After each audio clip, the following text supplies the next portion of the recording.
Damn it, Jim, what the hell's the matter with you? I remember sitting at that house, living room couch, thinking no way them boys wouldn't win. Between them big three pitchers, Andrew and Chipper, it's gonna be hard to keep up with the Joneses. But as fate would have it, that Atlanta Magic got put out by them damn Padres. I guess destiny ain't always meant to be, kinda like you and me that day. We got course, but course doesn't cut it. Had a good run, ended up with nothing but a 3x5 that you hide in a drawer. We swung for the fences and came up short. Yeah, you win some, you lose some, it ain't always home runs, and that's just the way life plays. If we were a team and love was a game, it would have been the 98 Braves. Had that whole town believing, damn girl, I even had that talk to your dad man to man. But just like that season, girl, you and me didn't end with a ring on a hand. We got course, but course doesn't cut it. Had a good run, ended up with nothing but a 3x5 that you hide in a drawer. We swung for the fences and came up short. Yeah, you win some, you lose some, it ain't always home runs, and that's just the way life plays. If we were a team and love was a game, it would have been the 98 Braves. 98 Braves.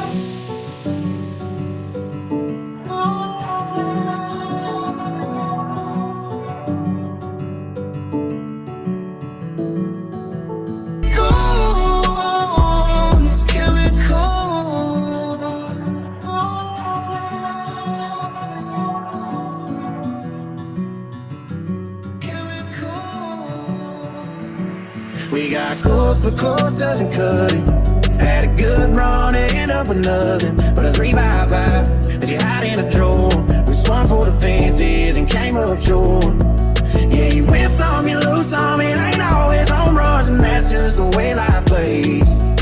If we were a team and love was a game, it would have been the 98 Braves.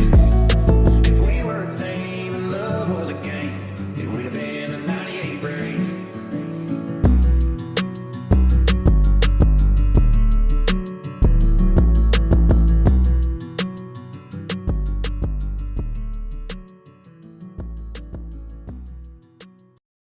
Switch to the Google Fi Wireless Flexible plan and only pay for the data you use. Get unlimited calls and texts for $35 per month for 2 lines.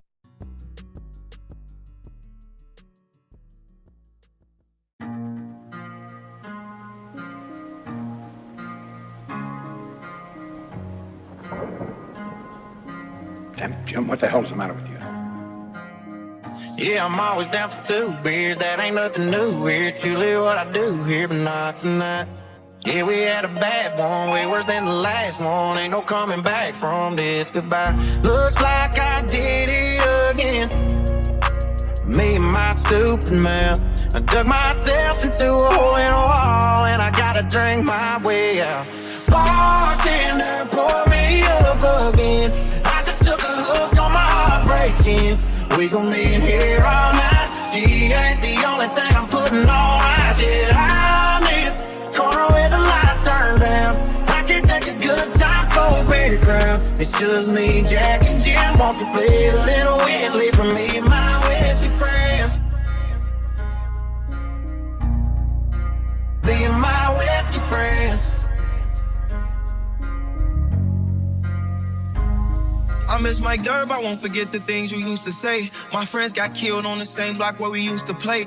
I know that death come unexpected, you can't choose a day. I swear I popped so many pills, shit got me losing weight. 1 minute life was so hard, shit had me losing faith. I know my haters shaking on me, I've been doing great. I couldn't get wrapped up in that drama, had to move away. Everything could change depending on what you do today. You gotta live with each decision that you choose to make. I used to hustle to survive, I found a newer way. Remember high speeds in that hawk, trying to lose the jakes. You got your life in your hands until you lose a case. So much potential in the lives these niggas threw away. They dreaming about my freedom every night I used to pray. I got that check and stay loyal, make sure my shooter's straight. Heard he went unidentified, them hollows chewed his face. We just need a slow song, trying to let it go song. Throw a little Jones on, leave us alone till she's long gone. Got a lot over her work left to do that we need to get into. So bartender, pour me up again. I just took a hook on my heart breaking. We gon' be in here all night. She ain't the only thing I'm putting on ice. Yeah, I made it. Corner with the lights turned down. I can take a good time, go baby crown. It's just me, Jack, and Jim. Won't you play a little weirdly for me, my whiskey friend? Looks like I did it again. Being my stupid man. Dug myself into a hole in a wall. Now I got. Everything good? That's how you been. I'm fucking. Every time I'm ready. Yeah, we had a bad one, way worse than the last one. Ain't no coming back from this goodbye. Looks like I did it again. Me and my stupid man. I dug myself into a hole in a wall, and I gotta drink my way out. Bartender, pour me up again. I just took a hook on my heart breaking. We gon' be in here all night. She ain't the only thing I'm putting on ice. Yeah, I need.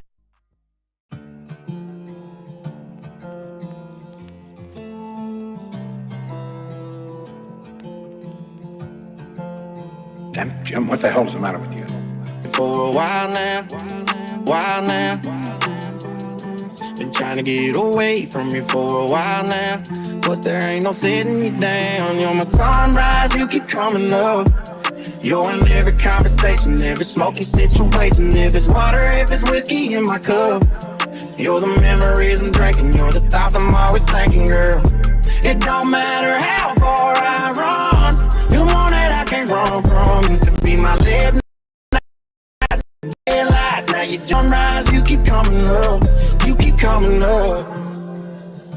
You keep coming. Yeah, you keep coming. Yeah.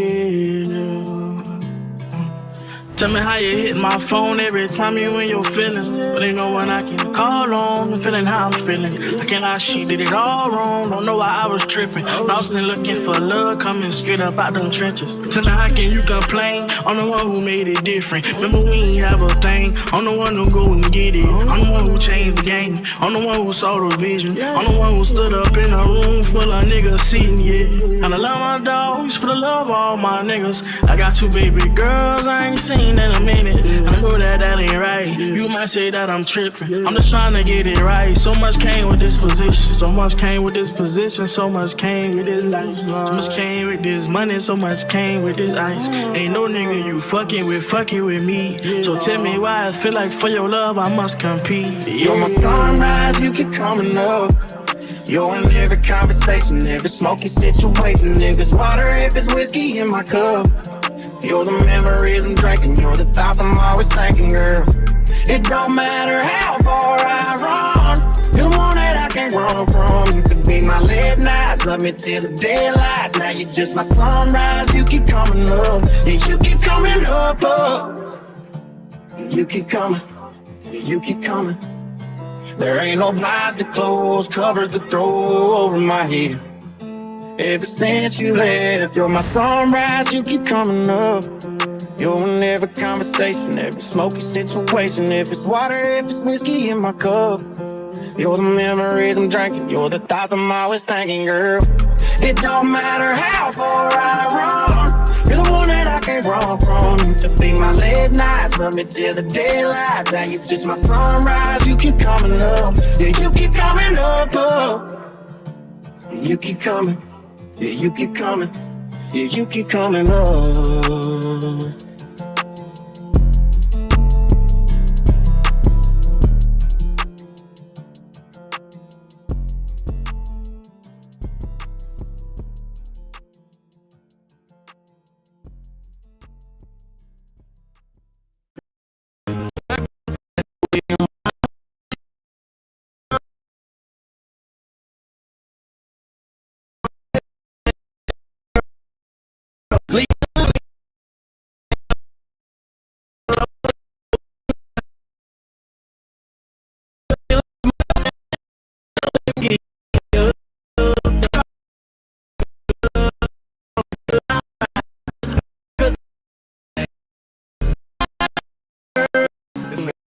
It's from the shit I put on the song now.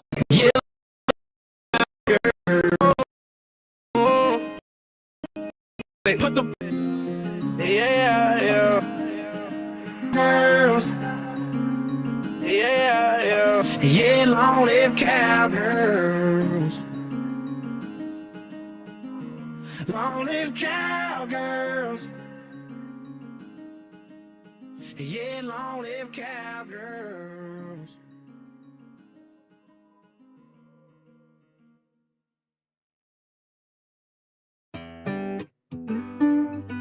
Damn it, Jim, what the hell's the matter with you?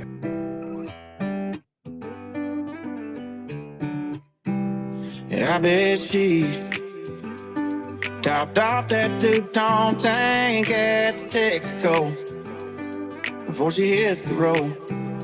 And I bet she's pissed off enough to pick herself up a pack of smokes, even though she don't flip a quarter, roll the dice. It's a left or it's a right. One's going my way and one tail on the highway.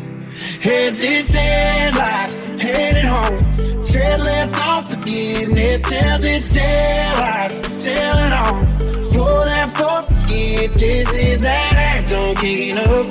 That last goodbye cloud of dust is gonna give me. Or does she miss me? Tonight it's looking if 150-50. Yeah, tonight it's looking if 150-50. It's headlights, headed home. Tread left off forgiveness, tells its headlights, tailing on. Floor that forget, this is that act on kicking up. That last goodbye cloud of dust is gonna give me. Or does she miss me? Tonight it's looking if 150-50. Yeah, tonight it's looking if 150-50. And I know Detroit done bolted down and don't mess around underneath that hood.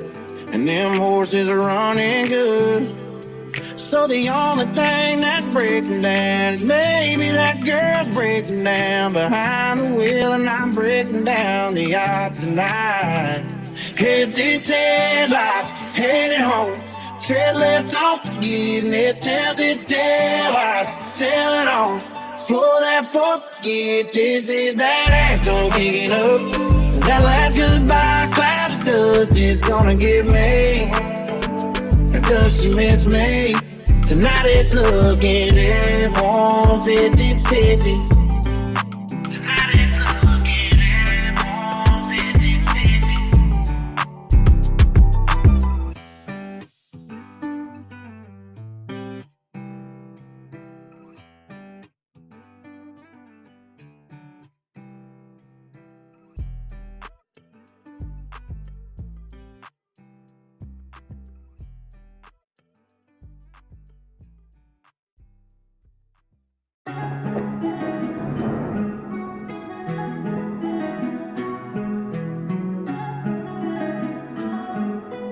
Damn it, Jim, what the hell's the matter with you? Got a pretty good feeling I'm taking you home. Gonna love you with all I got. But before we slip out into the night, I just want one more shot to take your hand and spin you round and round.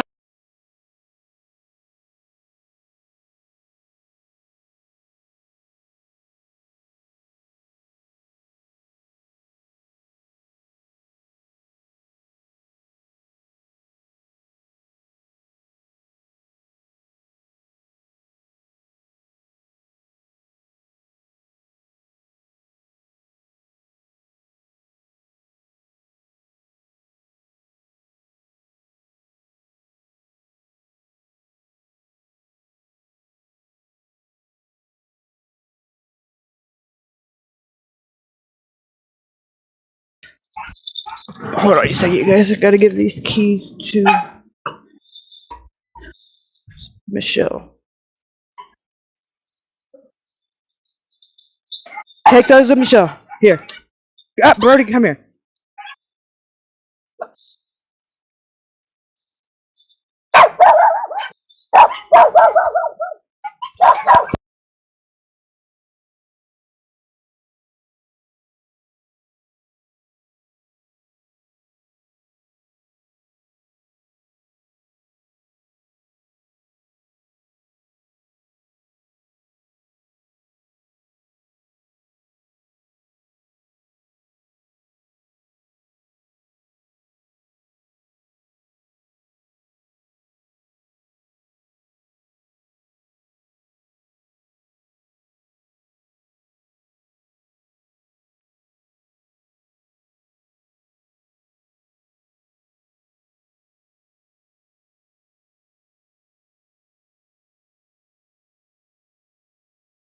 Sorry about that. Shut that dog up. Yeah, I know. Okay, guys, so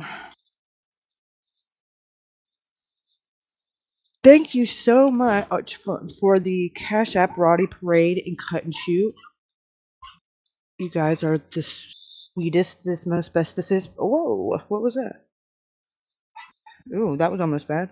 Oh, I was looking for my phone and it was like wrapped up in my little snuggie blanket that I have, and I went to shake it out and almost like chunked it at my computer. That would have been fun. Just kidding. That would have sucked. So, I have a couple of things. First of all, thank all you guys for the milestone. I could not have, obviously, I mean, I could have subscribed to myself 1,000 times, but how weird would that have been? And time consuming, but you know, it's much more gooder with all of you guys. So thank you so much to everybody who contributed to that. That's pretty awesome. I got the notification earlier and was like, oh, heck yeah. Looks like something to go live about. Well, not that I didn't have anything to go live about, but just, you know, I can run my mouth about pretty much anything.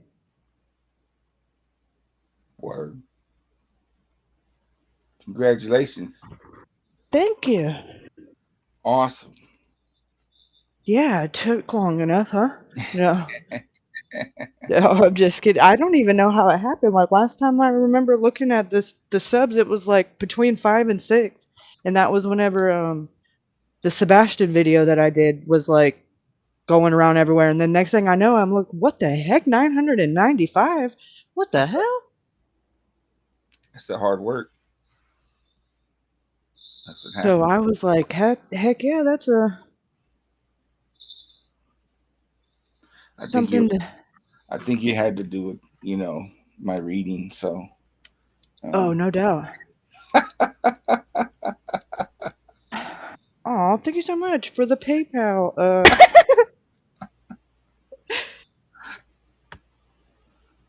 That's funny. Oh, and Eddie apparently said 975 were his alts, so thank you so much.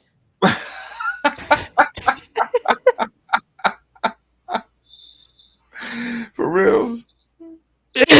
I guess.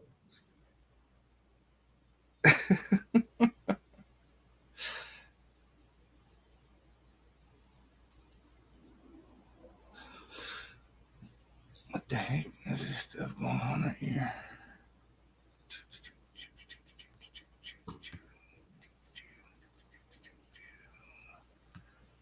Why ain't this stuff closing?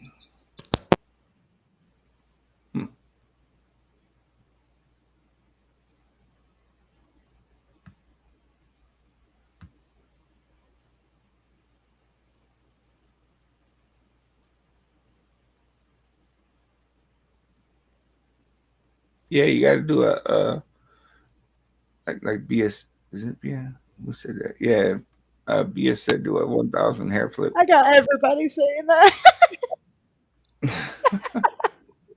It's B. I mean B.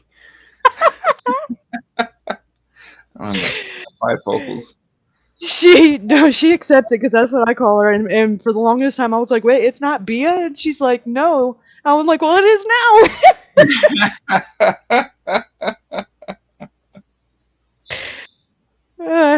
I heard somebody else doing it the other day too, and I was like, I've got everybody like being illiterate. I seen somebody saying more good or two. Right. All my bad habits rubbing off on y'all. Real.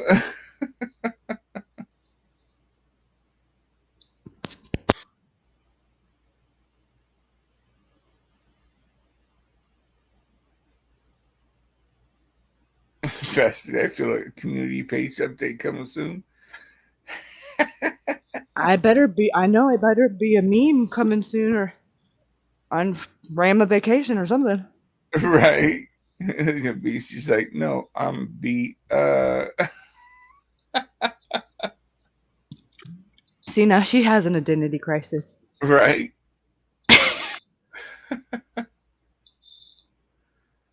Hawk to it.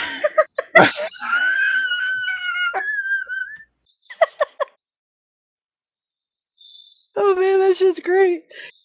I watched that video probably like 11 70 times last night. My husband's like, how many times you gonna watch that shit? I said, I don't know, till my phone dies. That shit is hilarious. American Honey said Hawk Dewey.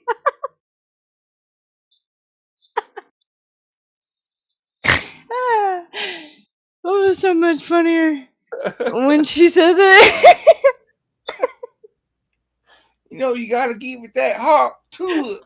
Yeah, she said, you spit on that thing. Spit on that thing. She said, I love you, Pookie, forever.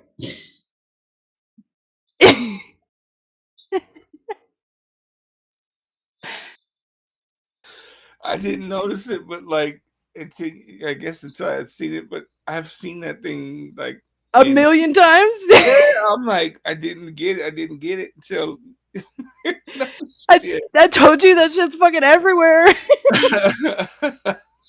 It started out on TikTok, but that shit has done made it so viral. I mean, I've seen it on T-shirts. I've seen it on the back of bumper stickers. What you talking about? I was watching this fat electrician. He does these like war type shorts or whatever, and he says it in that shit, and I'm like, what the fuck? I just started dying. This Dingman was doing that shit. Fucking the spokesperson for Riley. I swear to God, he was like, I got he had like a hose or something, and he's like, and you know, it won't fit. He said, you just got to give it a little hawk to it. And he said, I guess she's right. I said, oh hell no. I about died. I was like, oh my God, it's officially made its way every fucking where. every corner of my life. Right. Couldn't you? Said you've never had to spit on that thing before it appears.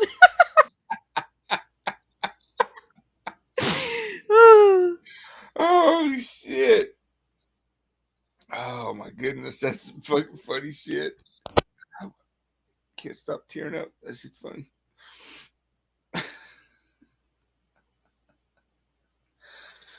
Oh shit.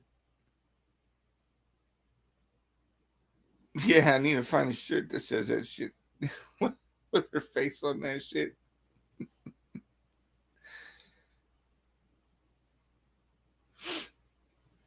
You gotta make some merch. That's what you gotta do, is make some merch. That's what they call it. What are you doing it?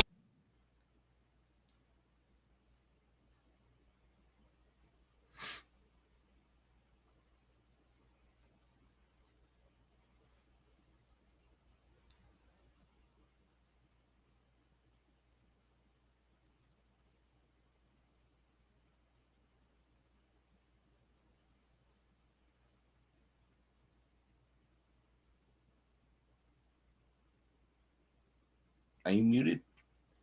You muted or booted? Hello?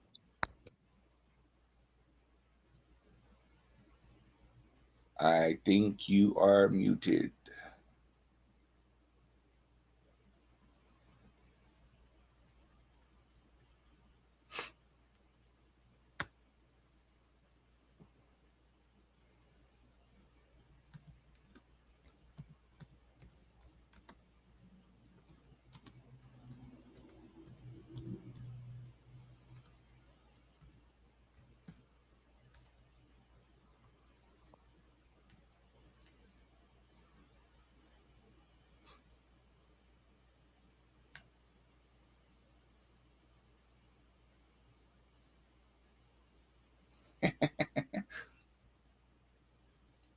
Tui to 1,000.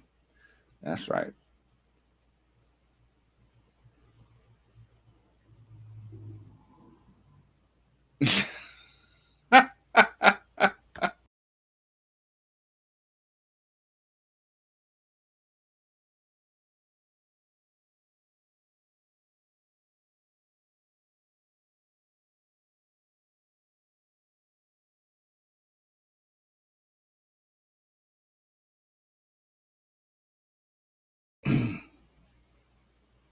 That's just funny.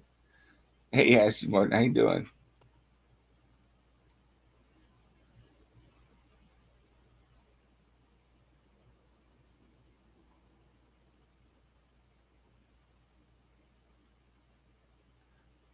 Maybe she's right. She should have spent on the wiener dog.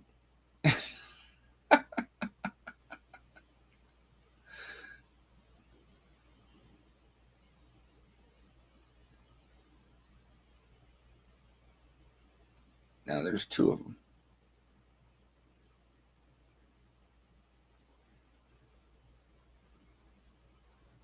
Our battery died out. Just gotta give that a little bit of that hot tui. How's everybody else's day going?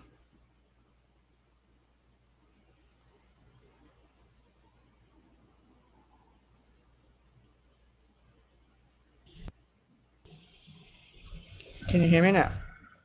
There you go. Oh shit. Sorry.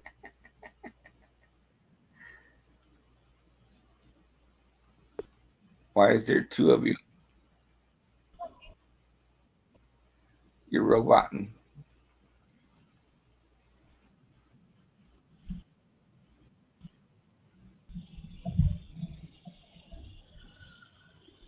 Yeah, you sound like you're Am I still underwater. roboting? Not underwater, just in the car.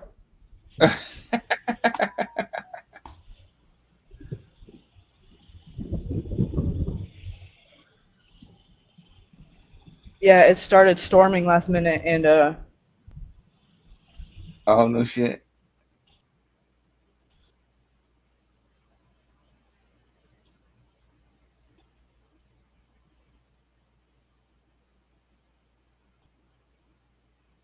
my yeah,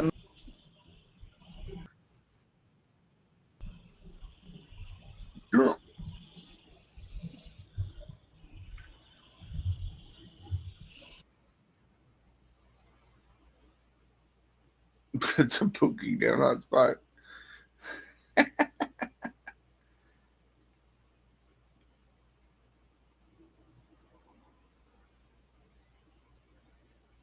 Well, I hope they say stay safe. I mean, sell that lightning.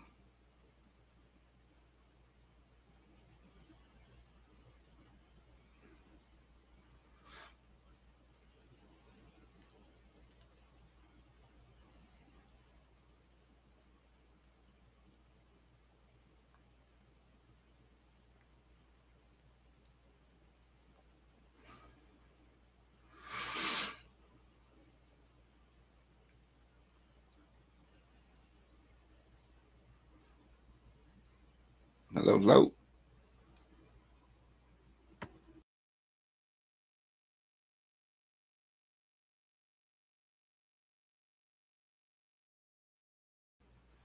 Thank you, everybody that's come in and congratulated Katie for reaching 1,000 subs.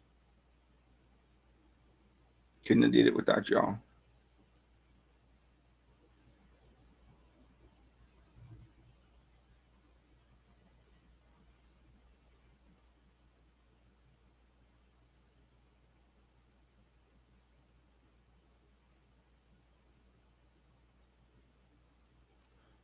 Guess I will say hello to everybody. Hello, Happy, Fast Eddie, Cut and Shoot, American Honey, Hotspot, Puff Muffin, Rowdy Parade, Fumbler,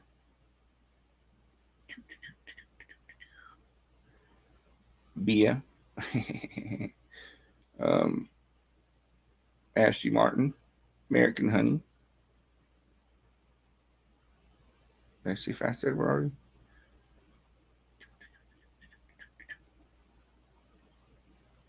Cricket Day, Bluebell.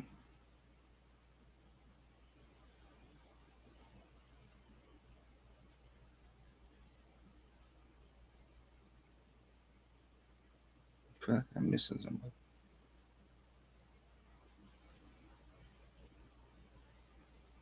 Missing somebody.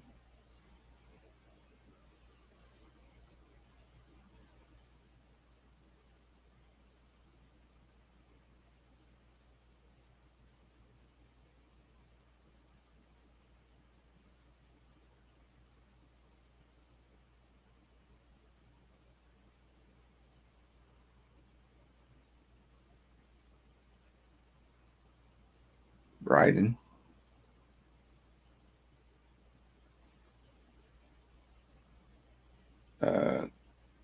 Kid Kitty.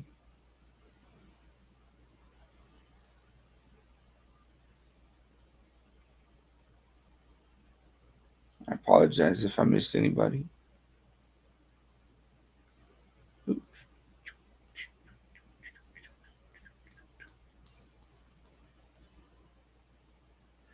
Hot Spotness.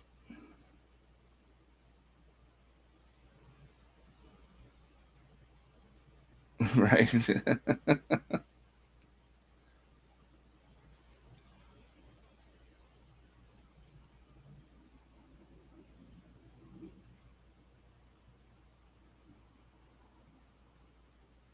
Yes, we are proud of Kaylee reaching 1,000 subs. And we appreciate everything that she does. You know, for the cases, for the victims, for the families. You know, hopefully for any kind of justice that they get. You know, for keeping the cases just in people's minds. And also keeping us up to date on things.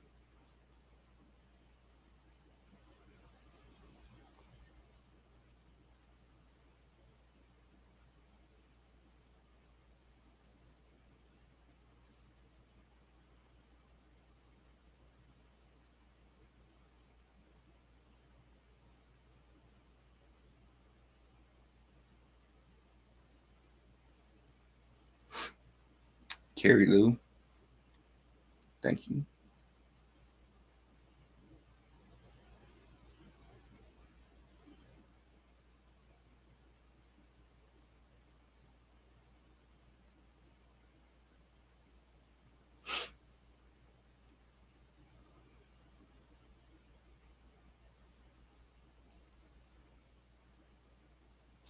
Kaylee, you there?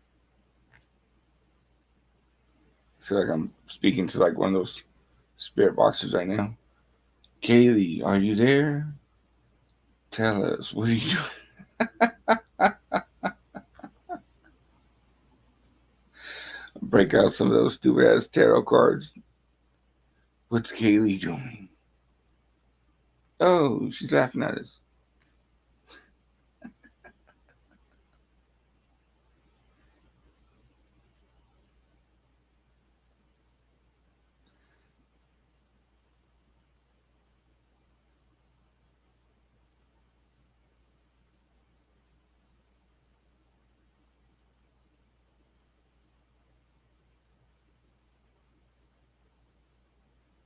Kaylee.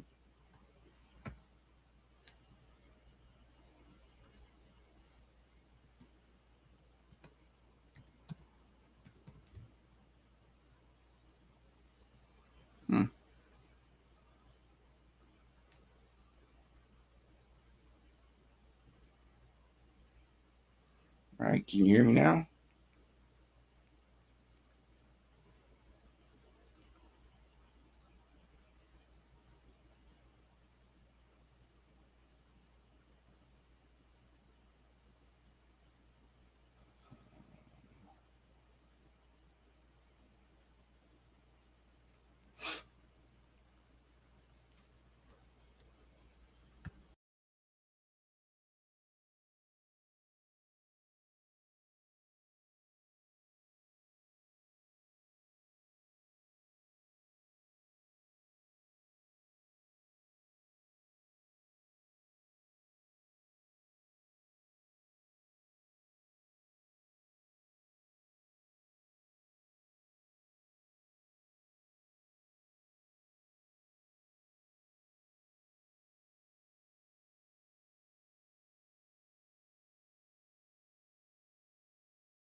You hear Ruben? Yeah, I just tried to call her right now too and text her. She didn't answer, but that's not surprising.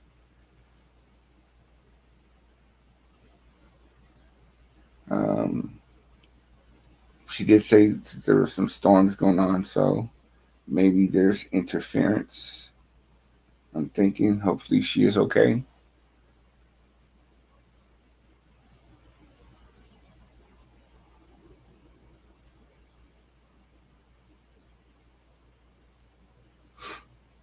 Thank you everybody in chat for coming up and showing support for Katie reaching 1,000 subs. We appreciate it. Racing Stars, hello. Joy Perry, hello. If anybody I missed, hello.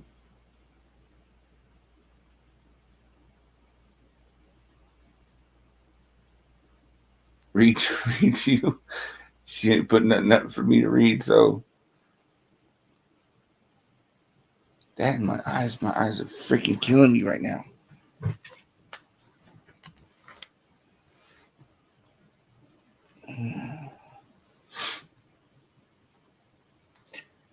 Let's see. I could read Green Eggs and Ham if you guys want.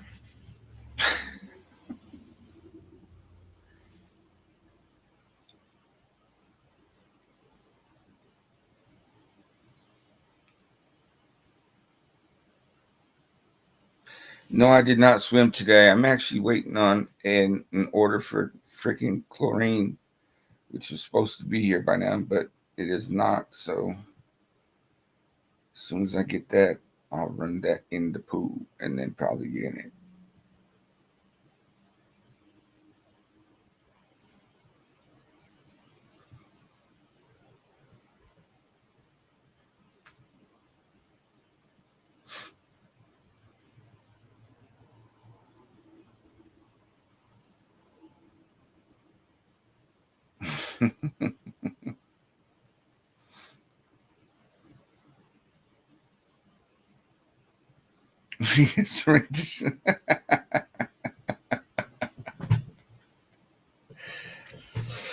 That is not completed yet.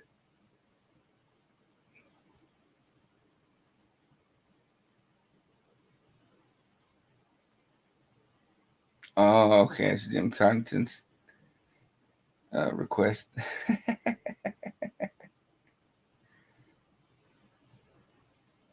Right. Maybe Bob got a hold of her and rage quit.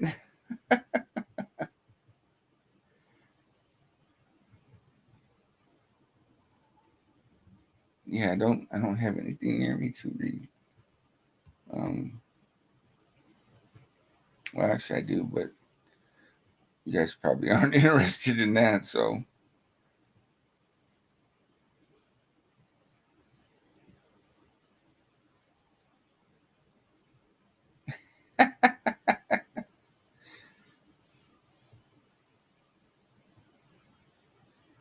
right. Yeah, if I had a saltwater pool, I probably wouldn't be waiting, but I don't. So then there's that.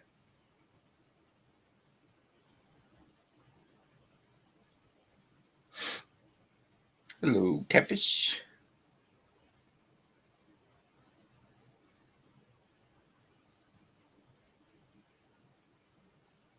Oh yeah. I'm not worried. I can do this all by my lonesome. It's what I do anyways when I'm by myself. I just talk to myself.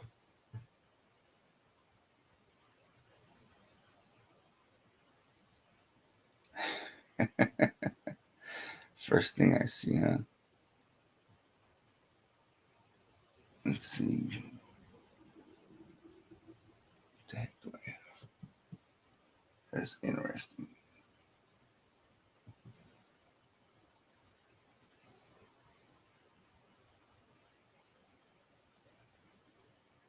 Well,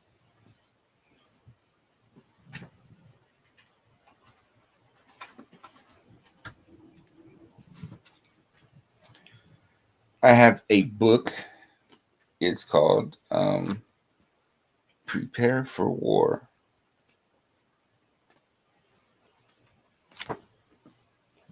and is by Rebecca Brown. The first book I ever read from her was He Came to Set the Captives Free. I don't know if anybody's familiar with that book. I guess you could say it's a religious book.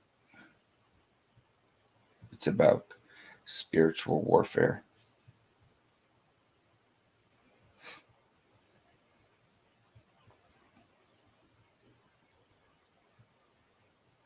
Hello, Kathy Wright.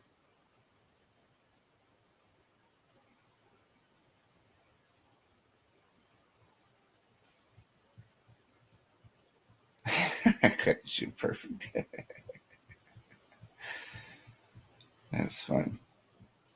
Other than that, I have a DMV motorcycle something test. California Motorcycle Handbook. I could read that to you guys.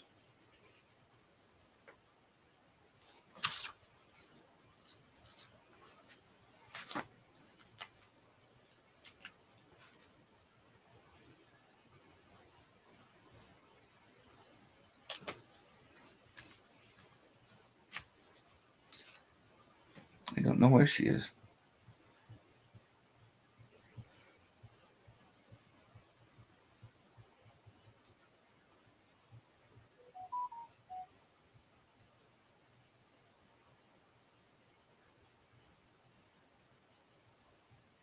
Has anybody seen any good movies lately?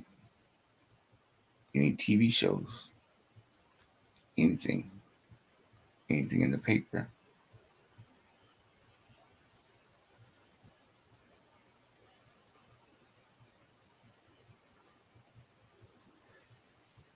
Has anybody heard anything new on any of the cases? Is there any new cases?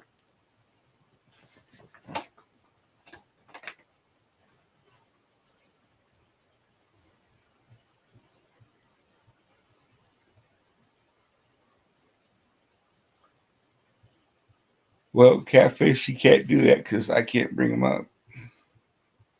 Only Katie can do that.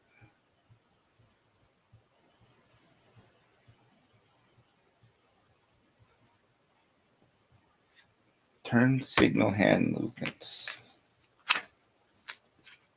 Let's see what that says.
Well, it just says turning.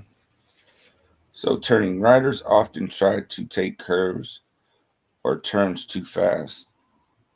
When they cannot hold the turn, they end up crossing into another lane of traffic or going off the road. In some cases, riders overreact and brake too hard, causing the skid and loss of control. Approach turns and curves with caution. Use 4 steps for better control. 1. Slow. Reduce your speed before the turn by rolling off the throttle and, if necessary, applying both brakes. 2. Look. Look through the turn to where you want to go. Turn only your head, not your shoulders, and keep your eyes level with the horizon. 3. Press. To turn, the motorcycle must lean. To lean the motorcycle, press on the hand grip in the direction of the turn. Press left, lean left. go left. Press right, lean right, go right. Higher speeds or tighter turns require the motorcycle to lean more. This is very true.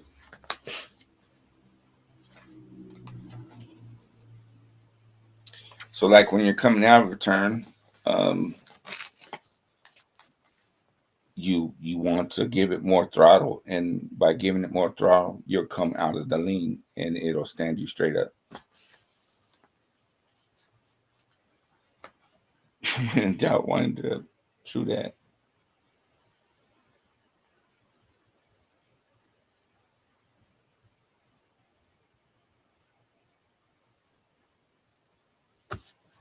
Keep your distance. Yeah, you definitely want to keep your distance. I just seen something the other day about a car. It was a car in California. We can split lanes. I don't know about other states, but in California, we can split lanes on freeways and in streets, you know, going between the cars and whatnot. And this one motorcyclist, he was on a Harley, and the other guy on the motorcycle was on a crotch rocket, and he had like a camera. But it was a car from the far left lane coming into the right lane and put on its blinker like way too late. So the dude on the Harley, you know, did what he could and like kind of swoops over to the right a little bit, but then that car that was in that lane steps on its brakes. So obviously, you know, he slams into that car, he gets thrown over the bike. He didn't get hurt. But it's shit like that. People don't pay attention. I guess if you're not a rider, you don't pay attention for riders, you know. Whereas me, I ride, so I constantly look in my mirrors and stuff before I want to go into the next lane. Also, I use my fucking blinkers. A lot of people don't use their blinkers.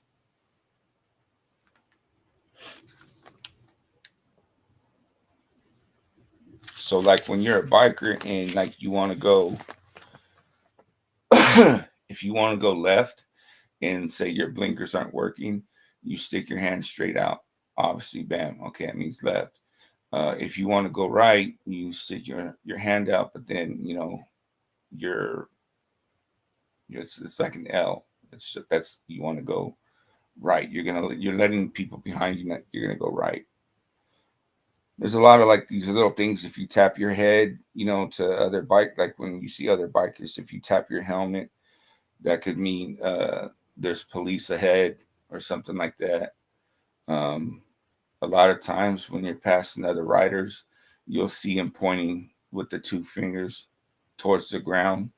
That's like a respect thing that says, you know, keep two wheels on the ground. What's up? You know, just respect to other riders. You know, how you doing? Whatever. Hello, Betty.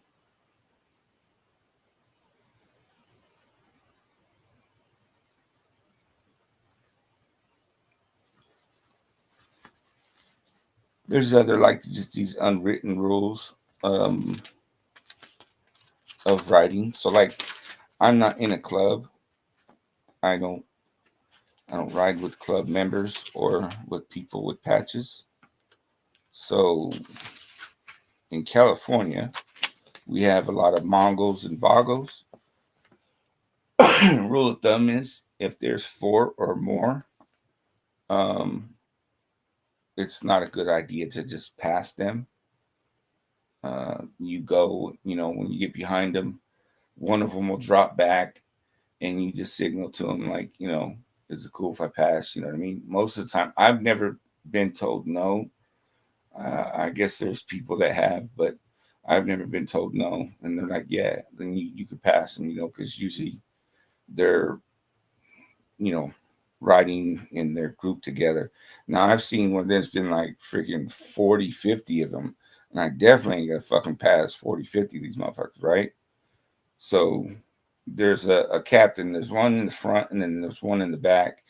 And when you come up to them, you know, you just keep your distance, whatever. But then the captain in the back, whatever, will come back and, you know, let you know to either kick back or yeah, you can pass them. But when you do that, you want to go to the far right lane and then pass them. I have seen motorcycles where they're like, yeah, they're not going to ask, and they've passed them. And if they ever stop to get gas, they will get off the freeway and go up and kick your bike over and give you shit. I have seen that. That's kind of funny, actually. Especially when it's in a big group, you know. But the same thing when if I roll up on a group of crotch rockets, you know what I mean? I won't pass the crotch rocket group. I'll just wait until one of them comes back, whatever. Or if I get next to them at a stop sign, stoplight, whatever. But usually they're faster than what I'm going anyway, so.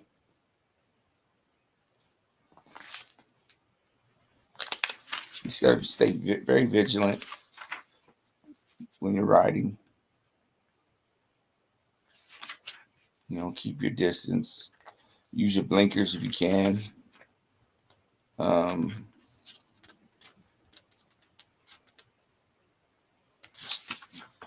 Try to look for the a-holes on the roads, really. Just know that anything is possible.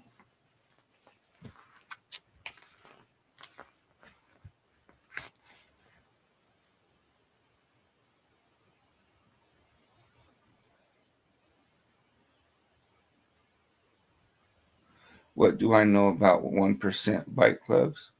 I don't know anything about 1% bike clubs.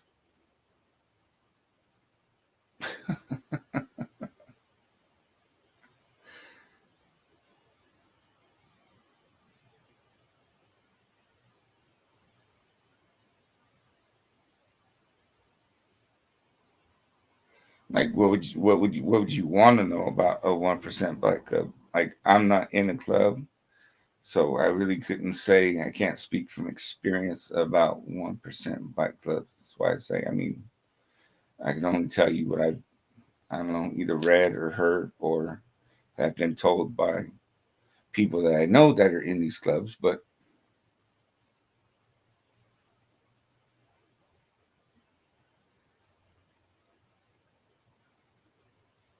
they do illegal stuff.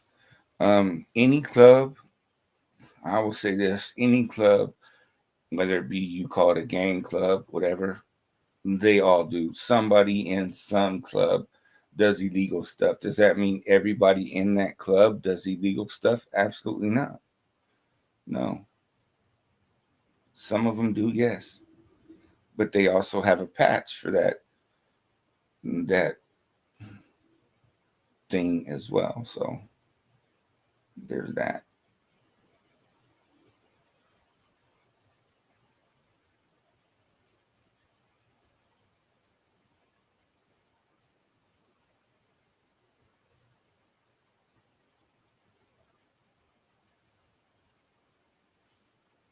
You have a wild child that her boyfriend joined. I don't understand.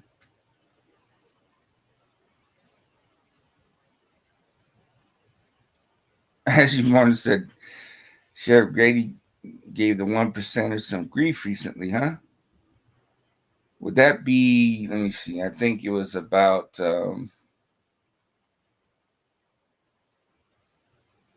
somebody, I want to say, was it somebody diddling somebody? And it was that one person, I believe he came back on and reiterated his statement saying that he's not talking about all club members.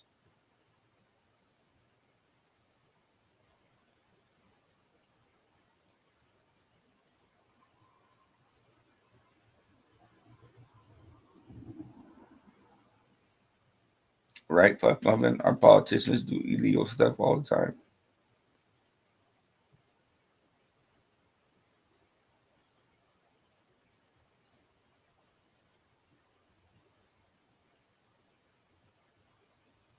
Okay. Shoot, I did see that. A jack and a patch. Oh my goodness, what was that about? Shoot.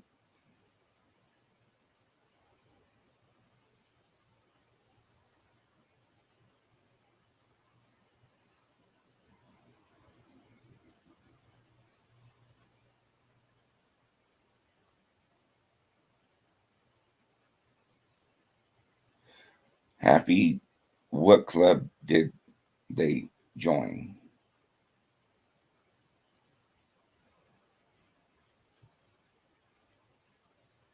Oh yeah.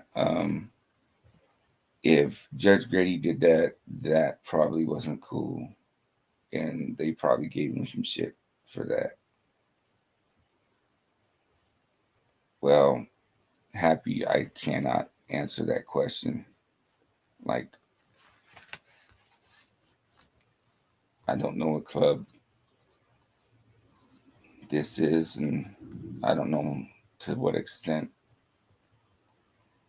they're in the club.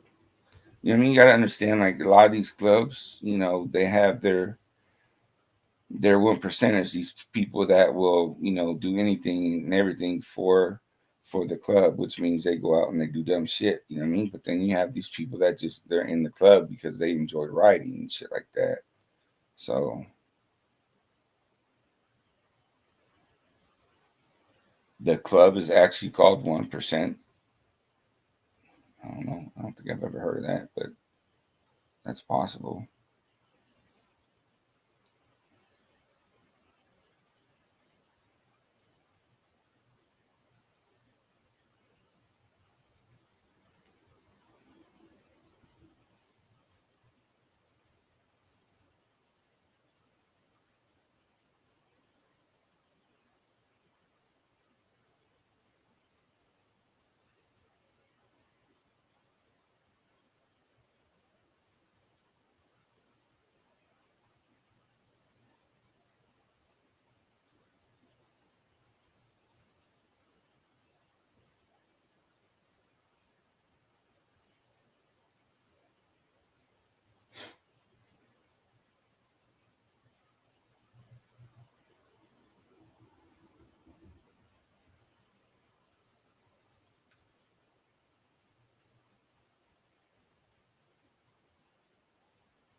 Yeah, I don't see any club that's called 1%er club.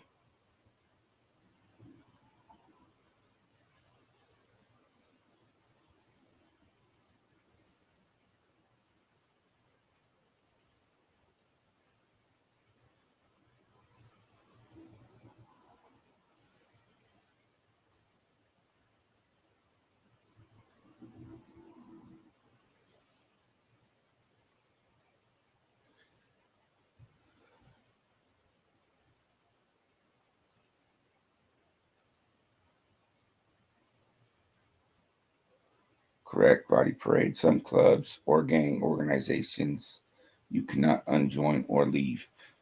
There is stipulations to where you can, um, like say, I know some of these 1% clubs, if you're gonna leave, like they might say, okay, you can leave. For one, you got to give up your patch and all that, but also too, they'll take your bike, but then you can't ever join, like, you know, another club organization or anything like that. And if you do, then they see that, then they might get at you. I don't know.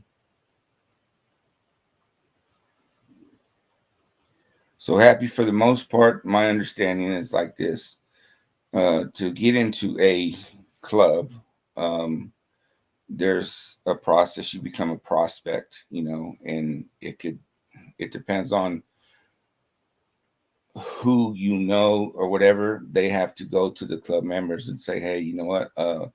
I want this person to be a prospect, which means, a potential candidate to join the club, and then they agree. So then that person is a prospect, and they have to do all the stupid shit that whatever these patched up members, tell them to do. It could be a length of time. I don't know. Some people have done a couple months. Some people have done a year, whatever. And then after that, they get patched up when they've, I guess, earned their initiation. Then they get their patch or whatever, and now they're a member of the club. It depends on what they're doing. But yeah, most of the time you have to be invited into the club, but also too, you have to be like voted in. You know what I mean? You can be invited, but if none of these people or half the people don't like that person, they're not going to be in the club.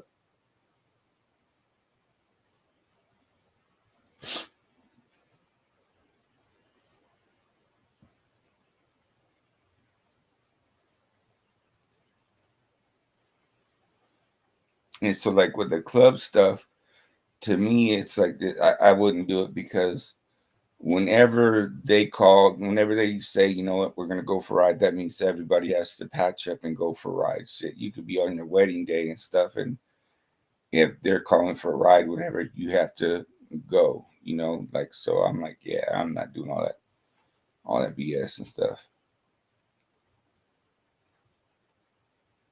But yeah, there's right, there's patch and ink that goes along with a lot of that stuff.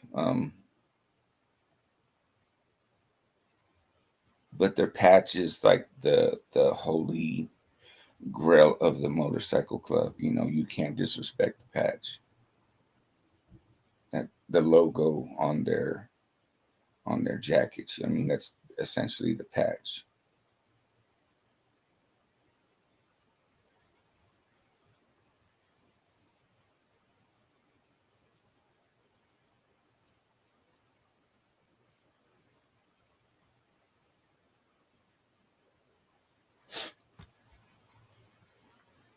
Well, it sounds like it's a family thing. It's a family affair. That sounds I interesting. don't know what club it is though. I've never heard of One Percenter. 1%er. Yeah, happy saying What that one of her family the members hell? You bagging joined the groceries? Percenter Biker Club.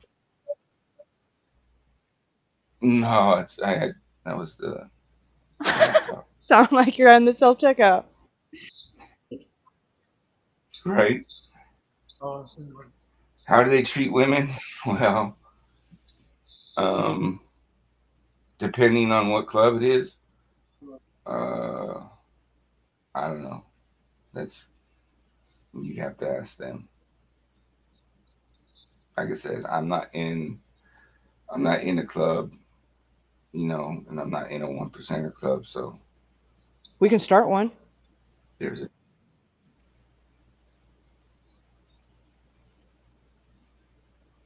Want to be the 1%ers?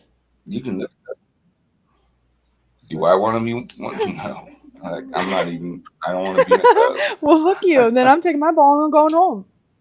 You know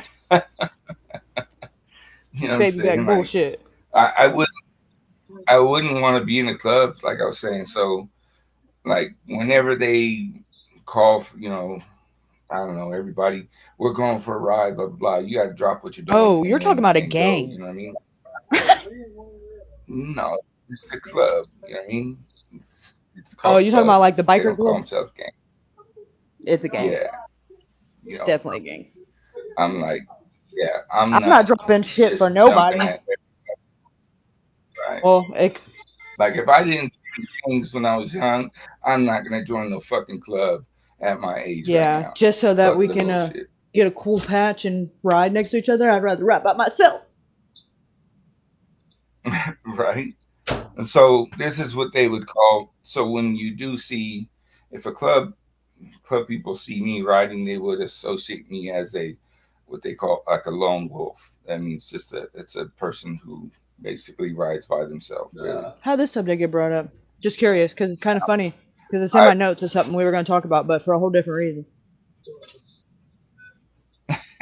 You in my notes, man? Again, you Puff Muffin hacking my messenger. You're in my notes. What the fuck's really going on? Right. No, for real though. But that Yeah. whatchamacallit, the Jefferson County Sheriff is in one of them things. A 1% No, a club? biker club. Is this biker club perhaps a 1% I'm club? not sure. I never heard of it before, but Does it have one it percenters in says it? something about You know what I outlaw, mean? Indian outlaw. Because, okay, yeah, it's a 1% club. What does that mean? I shouldn't say 1%. So there's people in clubs that have patches that say Mhm. 1%. You know, biker clubs call themselves 1%ers because they figure they're 1% out of 99% of the population that ride motorcycles or whatever. You know, they're different, something like that.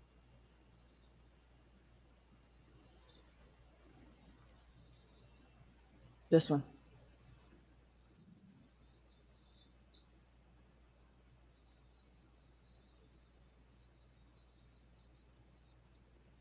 Right. So, like this, the thing in the middle is their I patch, right? guess. Um, the thing on the top is their name. Internal feud. The thing, United States. right? The thing on the bottom is where they're saying that What's they're from. MC? Motorcycle Okay, so club. what? I'm assuming LE, law enforcement, firefighter, and then motorcycle club. Right. Well, that answers that. So, like, if you, I don't know if you can bring up like a Mongols How do you spell that? patch. Mongols. MONGLONS.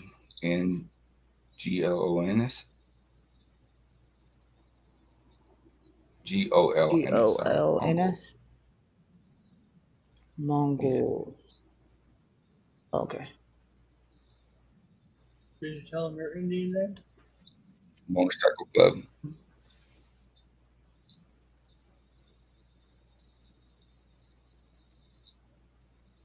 California. Let's Yeah. see.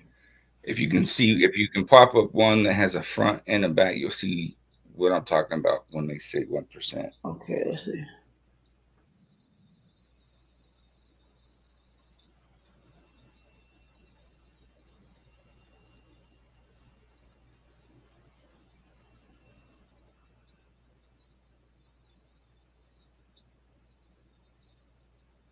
Does it matter which state? That was weird. Okay, here's the. Right, you see that dude with all those patches on the front right there. Here we go. Old school, original. Either one, it don't matter.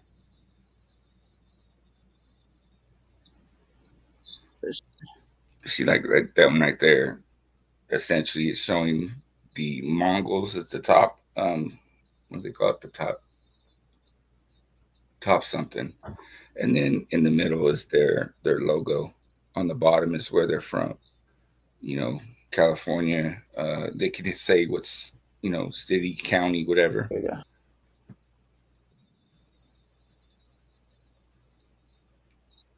It's just stating what chapter they're from. Sorry. So on the front of their patches, though, if there's one that looks like a diamond and it has a 1%, that means they are a 1%er. To get that patch, they would have had to have done something to get that patch. You don't just get patches just to get patches. Gotta earn them, apparently. You gotta earn, yeah, exactly. You gotta earn whatever you get to put on your thing. I'm assuming there's like different stuff for different tasks. Yes. Yeah. Just like tattoos and gangs and stuff, you get certain tattoos for certain things that you've done in gangs, stuff like that. So it's essentially the same shit. So like earning your stripes, so to say. Is it Okay, so right? what's up with this? Right. Is he just confused? I mean, I Who's don't know this? what he's got. That he's got the bandana in the back pocket. I mean, I thought it was one or the other.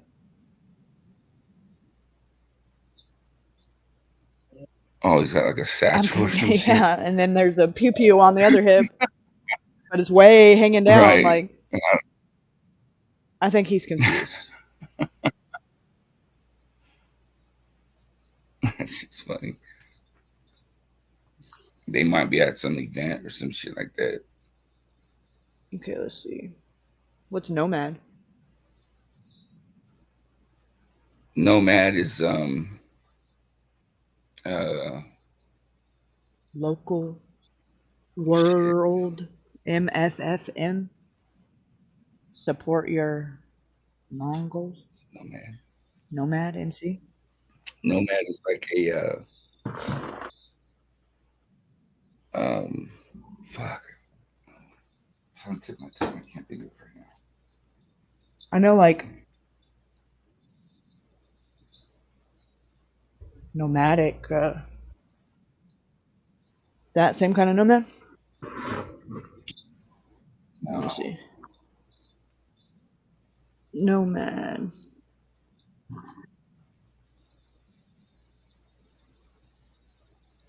What?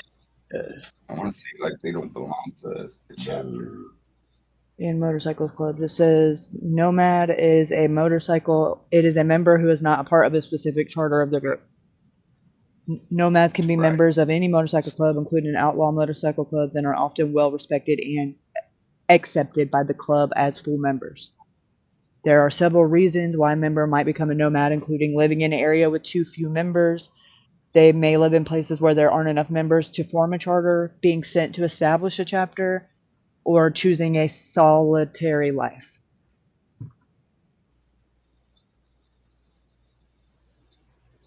So wouldn't that be like a lone wolf? Same thing, kinda? Or no? Not really, because you're still associating. Oh, you're just yourself not with tied down being to part a of the club. jurisdictional chapter. If you were, I'll say this: if you wear any kind of patch as a biker, then you're associating yourself to some kind of club.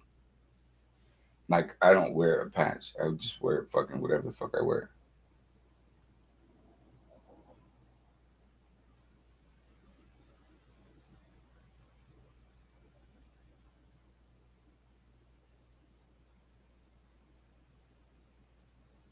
Oh, Ashley, I didn't know you were here. What up, girlfriend? Oh, and thank you, Roddy Parade, for the cash app. If I didn't tell you that, I was driving my submarine, apparently, since I was underwater. Blowing bubbles. Sorry, I'm trying to catch up on the chat. Sir Grady Judd gave the 1%er some grief recently. Did he? I guess he put on a club member's patch vest. Did he? Oh. Oh, you know what? I don't even know if I've seen that.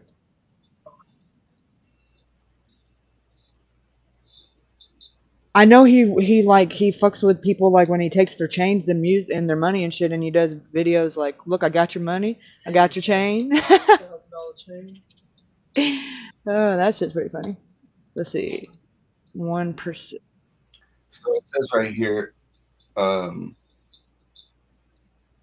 nomad patch typically represents a member of a motorcycle club who does not belong to a specific chapter or geographical location, but you belong to a certain club. So like you're just not tied down to like the jurisdiction, like the the area or whatever. Yeah. So you're not representing. It's also a way. So it's also a way, in a unwritten way, to kind of get out of like any kind of RICO act that the police do with gangs and motorcycle clubs, stuff like this. A RICO act is to say if I'm part of this motorcycle club, right?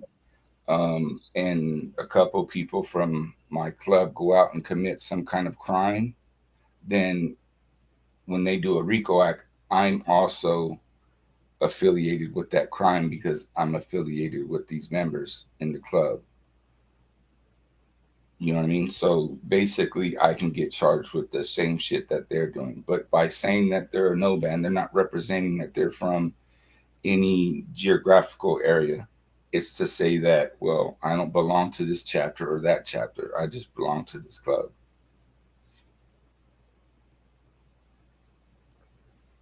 But I don't know how well that works. I've never been in that.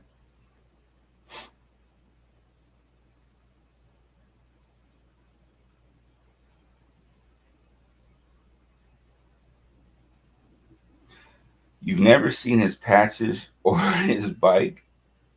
Okay, well.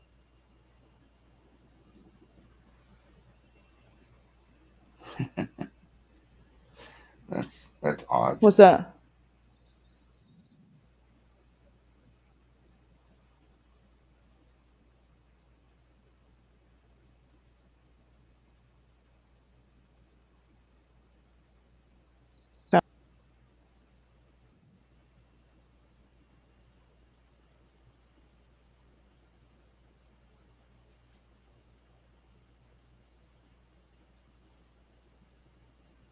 Who's this DeBello? He's 46. He's from Wildwood. He's married. He's a plumber. He also said, let me see if I can find it here. He also said that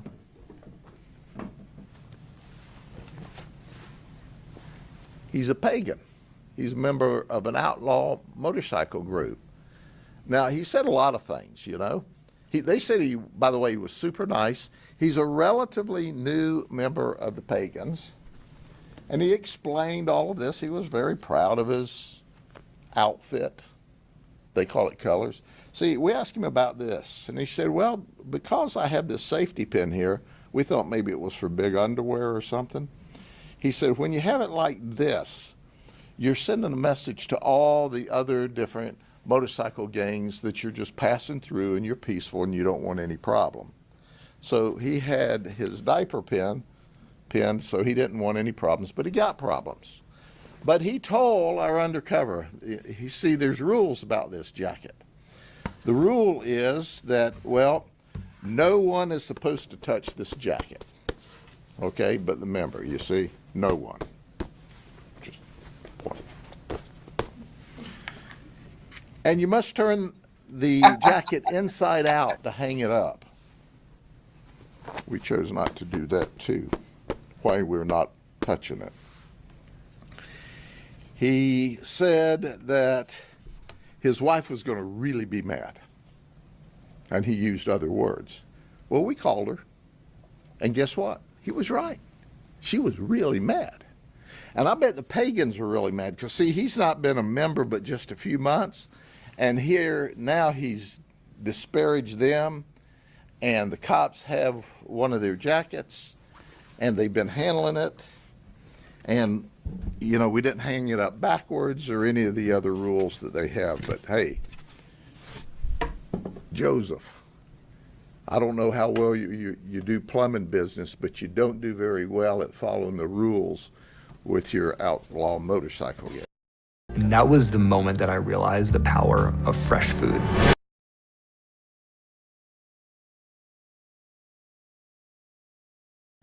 That's funny. That's right. They thought they were cool. Well, how cool are you today? Can y'all make up a rap song about this? Well, I'll help you out. You see, we got you gold. We put your tail in the county jail. You think about that, brothers. And you know what? This, you could call it the Bell Gang Blue rap song. How's that? You may think it's cool, but it'll end up with you arrested every time. It's not bad if you got it legal. Now, I wanted to give my colleagues a chance to talk. I explained they didn't have to do the rap song, but we are all excited because it took a lot of work by a lot of great detectives to make this happen, all in Lake Wales. So we'll start with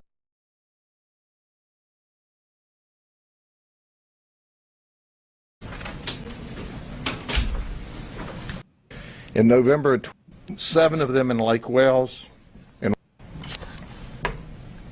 And let me let you see the marijuana.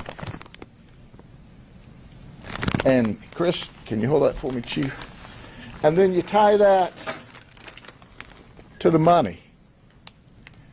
And then there's people out here every day in the media saying, oh, this marijuana is low-level, non-violent. People are dying because of that. And it's not low-level, non-violent, and neither is the other drugs.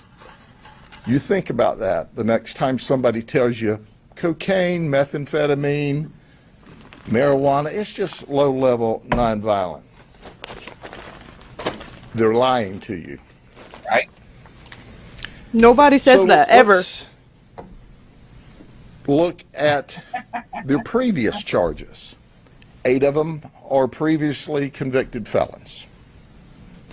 They had a total of 314 previous felonies, 331 misdemeanors, for a total of 645 previous crimes. Well, that didn't seem to teach them that they need to go by society's rules. So here's what our Lake Wales FDLE agents, Lake Wales police officers, and our detectives from the sheriff's office did. We added another 301 felonies, 134 misdemeanors, and 435 total charges. God damn! We seized $88,000 in cash, $89,000 in jewelry, Jesus and Christ. street value, we seized $283,000 in narcotics, $460,000 worth. Girl. And they were marketing themselves, as you might well expect that they would. In fact, they were marketing themselves because they look cool in the community.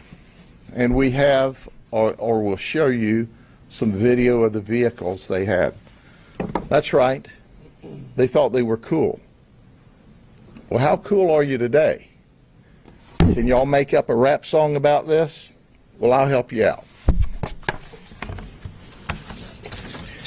You see, we got you gold.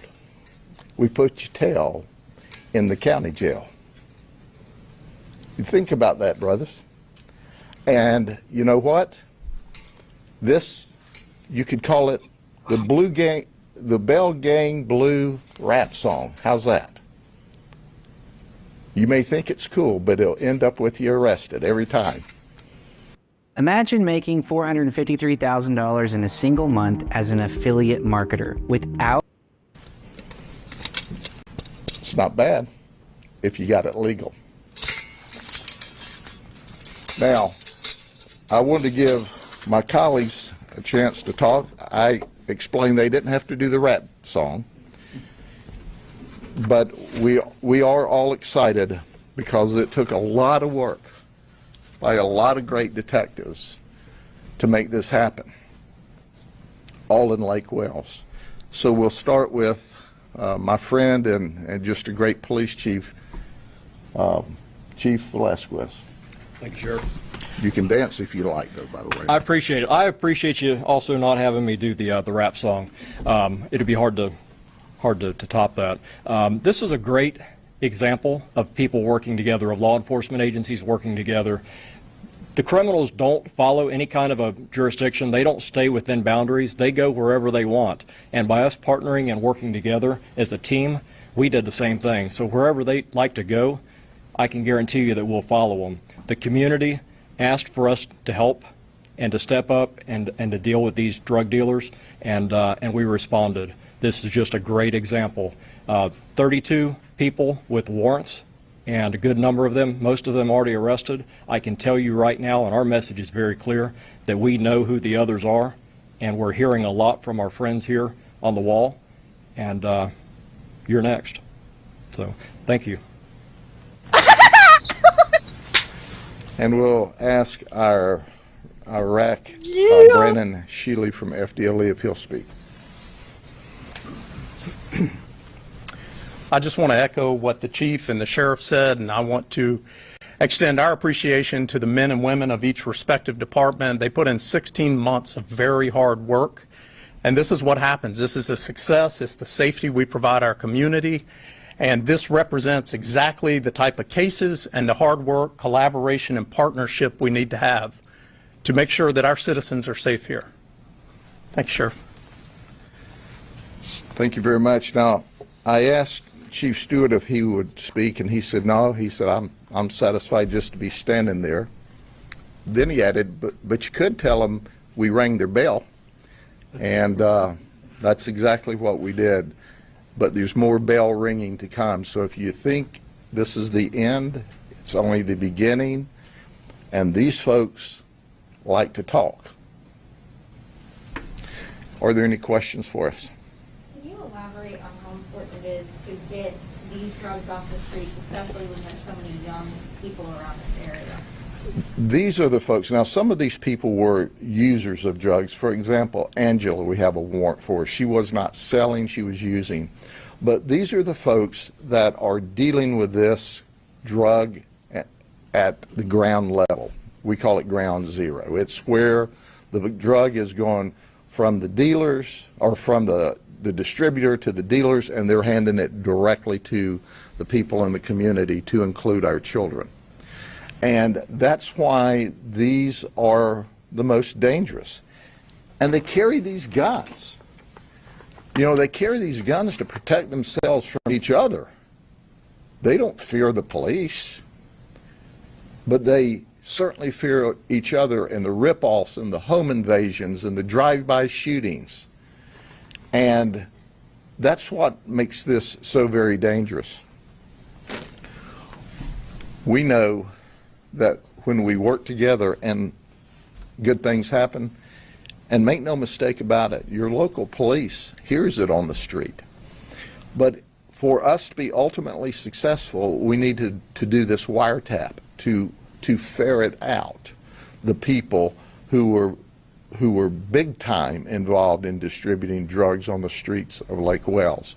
Otherwise, we wouldn't have the criminal charges we have now.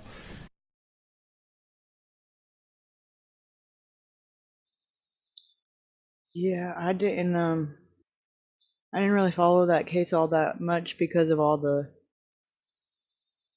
drama and all attached to it with the spokesperson and Sebastian case. And plus there's just, I gotta have, data and facts and stuff to sink your teeth into, and there's not really much to that case. He just took the dog out and disappeared, there's just nothing there, which is sad, but I don't think I would just be of much of assistance, because all I think I could do is get up here and speculate, and trust me, there's enough of that with that case, for sure, no doubt.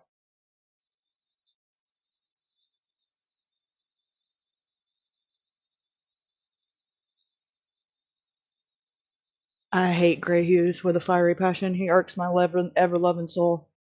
Sound of his voice makes me want to punch babies.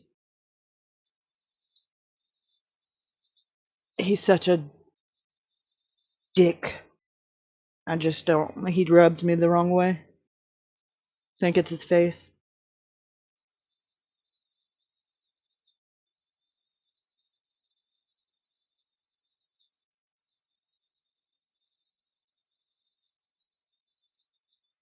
So I wanted to show you guys something. I don't remember what it was now. Yes, that's what it was. Thank you. She just commented on it and reminded me of it. So this girl, this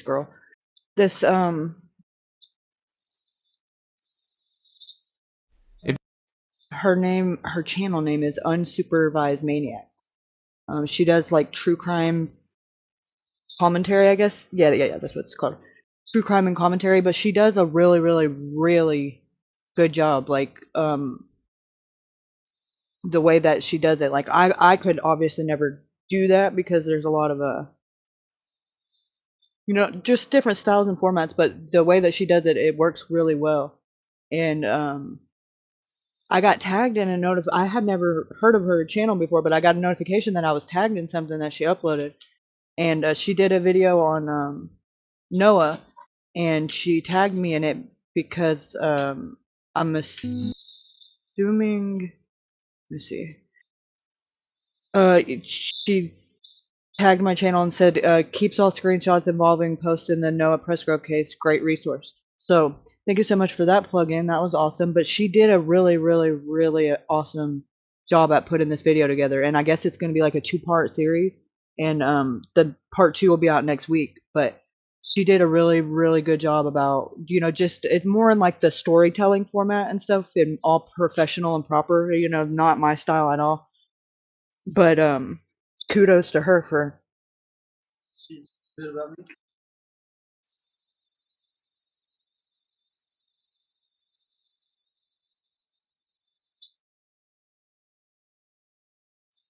Let me see.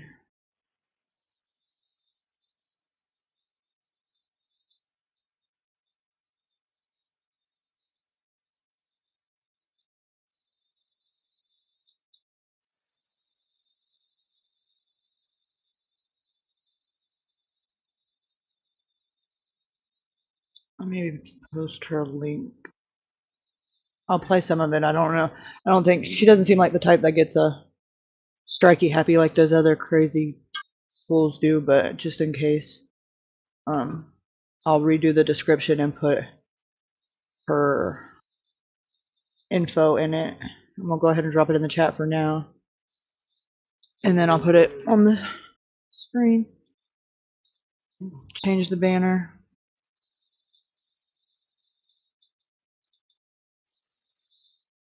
Is really. Dang it. Okay, yeah.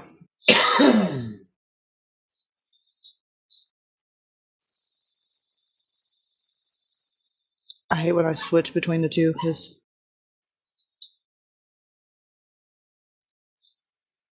Okay.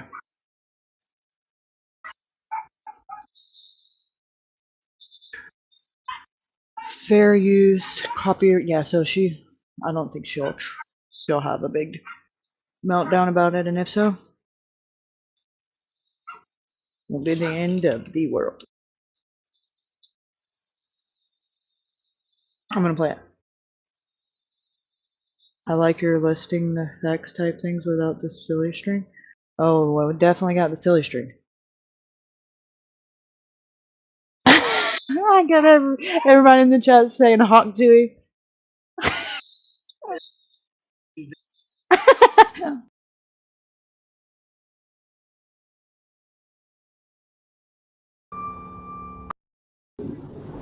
All I can just see him just reaching for somebody to just help him, and not one person stood up for him or tried to stop it. So it's like, like the end is coming, and this is it. Like, the shit is here. We're this far, and I literally have no one.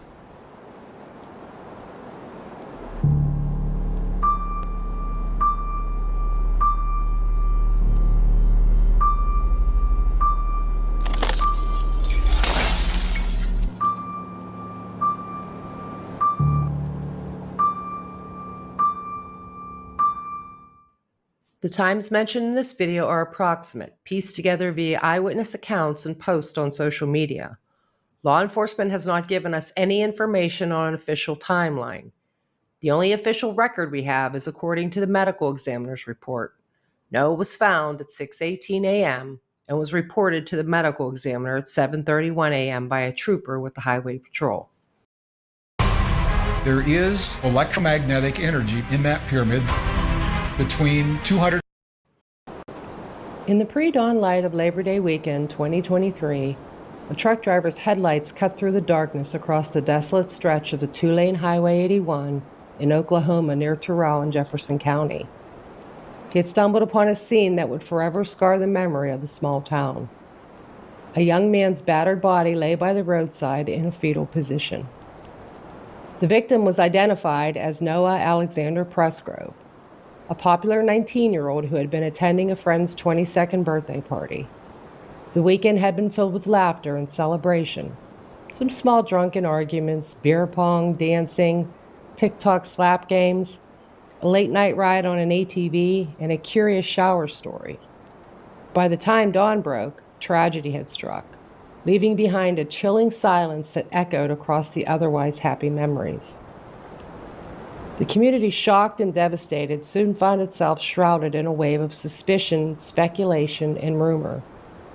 Police investigations encompassing multiple agencies were launched into the mysterious death. However, the trail to justice seemed to vanish into thin air. With numerous witnesses at a party, a wall of silence descended upon the group. Social media profiles, once brimming with photos and videos of the celebration, were mysteriously scrubbed clean, leaving behind a digital void that mirrored the perception of silence from the partygoers. The questions mounted. What secrets were being hidden? What events transpired that fateful night? Was there a fight, a jealous lover, a terrible accident, or something far more sinister? What were they hiding and why? Or were they hiding anything at all? Friends and family of Noah are left in limbo, desperate for answers. Police investigations encompassing multiple agencies were launched into the mysterious death. However, the trail to justice seemed to vanish into thin air. With numerous witnesses at a party, a wall of silence descended upon the group. Social media profiles, once brimming with photos and videos of the celebration, were mysteriously scrubbed clean, leaving behind a digital void that mirrored the perception of silence from the partygoers. The questions mounted. What secrets were being hidden? What events transpired that fateful night? Was there a fight, a jealous lover, a terrible accident, or something far more sinister? What were they hiding and why? Or were they hiding anything at all? Friends and family of Noah are left in limbo, desperate for answers. Are multiple arrests imminent? Or is the truth really stranger than fiction? This is Noah's story, as I understand it. Noah Alexander Presgrove was born on May 14, 2004 in Duncan, Oklahoma, to Victor and Casey. He lived a life full of laughter, loyalty, and spirit. He may have moved around a bit, but found his home with his grandmother Deborah in Comanche, where he had deep connections with his family. He cherished the time spent together on vacations and at family gatherings. A country boy at heart, he had a mischievous grin, a contagious laugh, and a heart of gold. He was known for his spontaneity, his goofy charm, his loyalty, being a ladies' man, and his willingness to help anyone in need. Noah was an accomplished athlete, excelling in football, wrestling, cross country, and track. His dedication and determination earned him the respect of his peers and coaches. Noah loved adventures, and as a true patriot, he dreamt of serving his country, aspiring to join the Navy. He was eager to embark on this new chapter, patiently waiting for his cousin to graduate high school so they could enlist together. He was, as his family described him, fearless. He was ferocious in life. He embraced it. He didn't hold grudges. He had fun. He didn't let anything get to him. He just was so forgiving. He was just such a sweet kid. He was so fearless. He would just be standing there and do a flip in front of you straight off the ground. He would give the shirt off his back. He was willing to help. He's helped people in the family do things. He was amazing, and he was as big of a heart that he had. He was even bigger on forgiveness. So he was just great. he is typically going to be trying to be the center of attention, but not necessarily at somebody else's expense. You know, I referenced this earlier, was that he would make a joke and make people laugh, but it was never at the downfall of somebody else. It was typically him just being the person that he was. He's going to make people laugh and love him, whether or not they want to or not, you know, and he's someone that is very inspiring. He is Noah, and he's a very unique individual. I haven't met anybody else quite like him.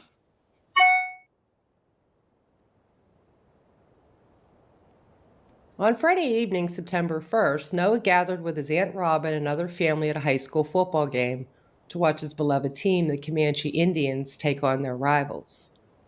Noah, a former star player, was now there to cheer on his younger cousin, who was making his own mark on the gridiron. It was at that game that Noah had to decide on how he was going to spend the long Labor Day weekend. On one hand, Rocklahoma promised an unforgettable weekend of high-octane rock music, the opportunity to see his favorite bands live and share that experience with his family. His Aunt Robin invited him along with his cousin and an uncle. She even had an extra ticket offering him the chance to bring a friend. The only catch was, the friend Noah wanted to bring along was 16. While Robin knew him, she wasn't entirely comfortable bringing a minor to the festival. It wasn't so much about the friend, but about the unpredictable nature of a music festival, the potential for chaos, and the discomfort of not knowing his friend's family. There were just too many opportunities for things to go wrong. So me and my husband and our kids, we were up at Rocklahoma in Pryor, Oklahoma, and Noah was actually supposed to go with us.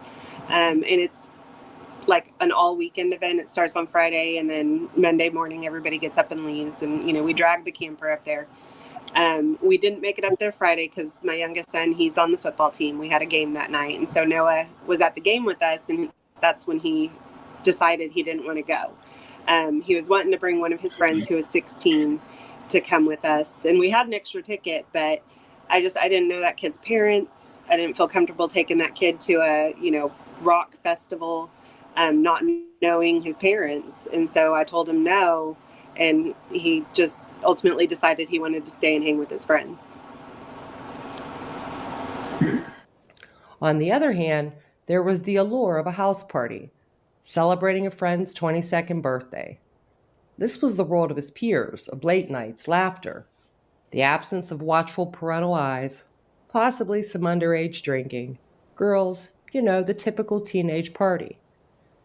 I'm sure the FOMO, the fear of missing out, may have played a role in Noah's decision. He was 19, and soon he was hoping to be living out his dreams of joining the military. This just might be the last carefree end of the summer with his friends. Understanding Robin's concerns, he ultimately decided to stay behind and spend the long weekend amongst his friends. The 4-day celebration promised a great end of the summer party via the multiple Snapchat invitations and promotions that dominated his social media. When Noah was Earlier that day, Noah had received his paycheck in cash from his employer, allowing him to upgrade his old cell phone. I can imagine how proud Noah felt. The thrill of his own phone plan, the sleek new iPhone, would bring a sense of independence, moving on into the next phase of his life. It would have fueled the excitement for the weekend ahead. Labor Day weekend 2023 started as a blur of music, laughter, and youthful antics for Noah and his friends. But it would end in tragedy, leaving loved ones and law enforcement to sift through hazy details, underage drinking, changing stories, rumors, speculation, and a deafening silence. On September 2nd, Noah jumped into his truck and drove the 30 or so miles to the party that was being held at birthday girl Avery Joe's home. It's a secluded place nestled on a dirt road off Highway 81. It provides the perfect escape and privacy for a group of 25 to 40 teenagers and young adults seeking a night or a long weekend of uninhibited fun. They could be as loud as they wanted without fear of disturbing a neighbor. Videos on social media that had been deleted but screen recorded and re-uploaded captured Noah wearing tan shorts and a baseball cap, enjoying the carefree atmosphere. His infectious laughter and willingness to participate in playful antics are evident in the video. playing the slap game, Noah dancing and singing, allowing others to write on his skin on various parts of his body with marker. The guys at some point decided to play testosterone-fueled games, where several of the partygoers were breaking boards by punching them or running through them. It's a guy thing, I guess. Probably fueled by alcohol and the down-to-earth small-town country attitude. Well, we ain't got nothing else to do. But there had been some tension that evening. A heated argument erupted between Noah and his best friend Jack, fueled by a perceived closeness between Noah and Jack's girlfriend Carter. While the details of the argument remain fairly consistent, the day on which it happened does not. It appears the disagreement stemmed from miscommunication and insecurity, ending with both friends shedding tears and reaffirming their bond. I can see it all now. The I love you, man. I'm just drunk. I love you, dude. I love you, Bro Montana. I love you, Holmes. I love you, Broseph Quibbles. I love you, Machacha. I love you, Tico Broje. But by all other accounts, Noah seemed to enjoy himself and have a great time that Saturday night at the party. On Sunday, September 3rd, Noah wasn't sure how he was going to spend the evening. His truck had been leaking oil and it was getting expensive to continue to refill it, and he knew he would eventually have to buy the part and fix it himself. He wasn't even sure if he wanted to go back out to the party that evening. Noah was just hanging around the house talking with his Nana and great-grandmother. He texted his Aunt Robin asking about how Rocklahoma was. She responded with a photo and told him they were having a great time. Noah told her that he wished he would have gone with them for the long weekend. Robin would have no way of knowing that this would be her last conversation with her nephew. Even though Noah was initially hesitant to go back to the party, a few of his friends were pretty persistent, so he agreed to go, but told them he would need a ride to the party and home. After showering and dressing in black shorts, Adidas tennis shoes, and his favorite American flag tank, Noah was picked up around 5 p.m. This is where things become unclear and the conflicting accounts start to surface. Some suggest that a few male friends picked him up and dropped him off at the residence where the party was being held at the end of the driveway. Alternatively, others say he was dropped off at a nearby Sonic by that same male friend, and Noah walked to the truck stop and then was picked up by the party host Avery Joe and taken to the party. Either way, we do know that Noah did make it to the party on Sunday. Sunday, he was picked up and from the house and taken out there by some friends that also attended the party. There's been some confusion as to who actually took him, though. So the ones that supposedly picked him up from the house, or that did pick him up from the house, there was a story that he had dropped him and another friend off at the Sonic in Waurika, and Noah had walked down to the truck stop, and then he had gotten picked up by the girl who was throwing the party and one of her friends. And then the kid that had taken him supposedly to the Sonic in Waurika came out and said, no, I drove him to the driveway. I drove him all the way to the party. So we're not sure why it's being said that he had been picked up from the truck stop in Waurika. Sunday brought much of the same fun from the prior evening. The music, alcohol, and party games continued. Everyone at the party seemed to be enjoying themselves. However, there were a couple of incidents that are noteworthy involving Noah. The first occurred when a partygoer accused Noah of stealing or taking or hiding his phone. The accusation escalated into a physical altercation when the 16-year-old fish-hooked Noah. In retaliation, Noah bit his finger. The tension, though, was quickly diffused when the phone was discovered under a sleeping teenager, and the celebration resumed as if nothing had happened. There was another incident that involved an exchange of words between Noah and the party host, Avery Joe. Her flirtatious behavior towards Noah was unwanted, and he responded by calling her a fat bitch. Probably not Noah's proudest moment. I think it's that youthful impulsiveness and alcohol consumption I'm sure most of us have had experiences with and cringe now when we think back on it. I'm also wondering if there is a possibility that this event may have happened when Noah left the house much later. But put a pin in this for now. The argument, according to partygoers, was quickly forgotten, and the celebration continued.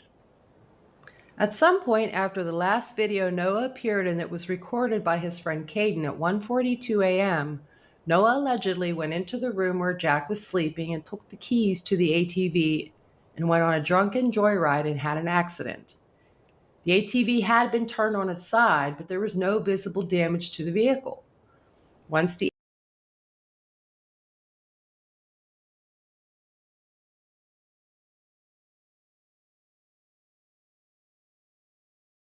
accident. Certified nursing assistant Jasmine was present at the party. She claimed she examined Noah and found no injuries, just a few scratches. Conflicting reports suggest that he may have been highly intoxicated and disoriented. Some witnesses claim he was out of it and drifting in and out of consciousness, while others describe him as simply intoxicated but behaving as his usual goofy self. The narrative surrounding Noah's shower after the incident also presents conflicting accounts. Some allege that Jasmine and other females showered him, while others insist it was Jack or other males. Either way, it is agreed upon that after Noah was showered, he was dressed in Jack's white wrestling shorts. Jack, however, adamantly denies showering Noah. He points to a pre-planned early morning fishing trip with his father and grandfather as the reason why he was already asleep and was not involved at the time. There are rumors of a video depicting Noah being showered and another video showing him wearing Jack's white shorts and eating ramen at a table after the shower. But at this point, these videos have not been verified or located. The only evidence of clothing shown on Noah on video in these 2 days is tan shorts on Saturday and black shorts on Sunday. The lack of definitive information and the conflicting accounts create a really confusing picture. The accuracy of these reports, the nature of the accident, and the details surrounding Noah's condition after the ATV accident remain very much unclear. It was reported that Noah wanted to sleep in Avery's bed after eating and was told no, and that he would have to sleep on the floor. This frustrated Noah, and I wonder if the earlier disagreement where Noah called Avery Joe some names may have happened at this time. Noah then went to put on shoes. He was only able to find one of his shoes, so he put on a shoe that belonged to his friend Caden, who was sleeping. Allegedly, Noah walked off alone, intoxicated, potentially disoriented, wearing Jack's white wrestling shorts and 2 different shoes into the darkness, leaving his phone behind. At 3:41 a.m., Jasmine published a photo with a caption that said Noah was missing. Her hair appeared to be slightly damp, or it could be from sweating if she was out in the heat. After all, it was Oklahoma, and it was 80 or 90 degrees that day. Jasmine said she didn't think Noah was in danger when she posted it, that it wasn't malicious, and she took it down when Noah was found on the side of the highway. Jasmine reportedly told Noah's Aunt Robin that she had attempted to wake Jack to let him know that Noah was missing. But Jack responded with, he's probably laying in a field somewhere. This statement has been interpreted in various ways.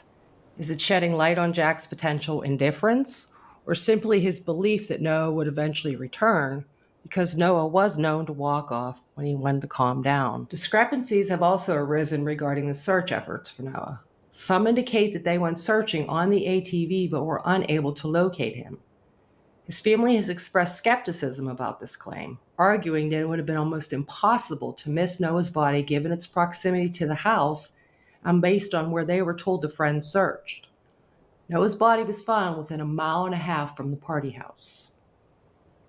A couple of them told her that they had gone out in the side-by-side and looked for him for a little bit, but Madison, didn't they say that they went onto the road and everything? And, I remember having the conversation with you about if they had been in that culvert, they would have been eye level with him. Like, it just didn't make sense. Because the bottom it's just like road, small bottom, and then high ground by the railroad tracks. If they were cruising down the side, they totally would have saw him. But they're saying they went out there and searched for him, but they didn't see him. He would have been seen, especially driving where they were driving, or where they stated they were driving. The 911 calls have not been released, but Jessica Danielle, I linked her video in the description, was able to locate this recording from the neighboring county of Wairika. They were dispatched to Highway 81 at 6:34 a.m. I'm not sure if it is connected, but the time and location seem reasonable that they were potentially called in. 24 Jefferson County. Go ahead, 24.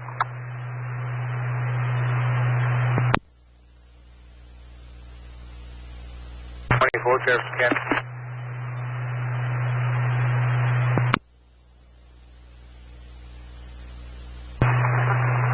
Go ahead, 24. This is county. En route.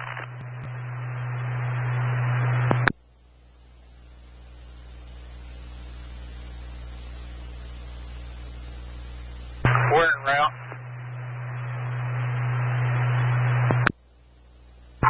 En route to north of Terrell.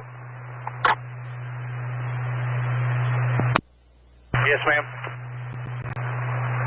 County clear at 6:34. Are you Ryan or Terrell?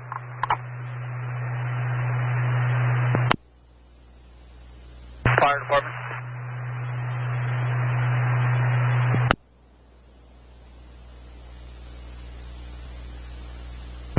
Okay, county clear, 6:35, thank you.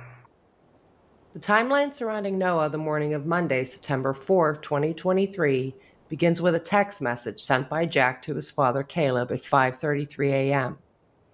Meet me at the lake, bring a hat, the message reads. Caleb responds okay. Jack was originally supposed to meet his dad at their home for the fishing trip, but he had overslept. At approximately 5:53 a.m., a 911 call was placed by Tyler, a truck driver, indicating a possible hit and run and that he had found a body. Tyler is the first on scene, who to my knowledge was not at the party and did not know Noah.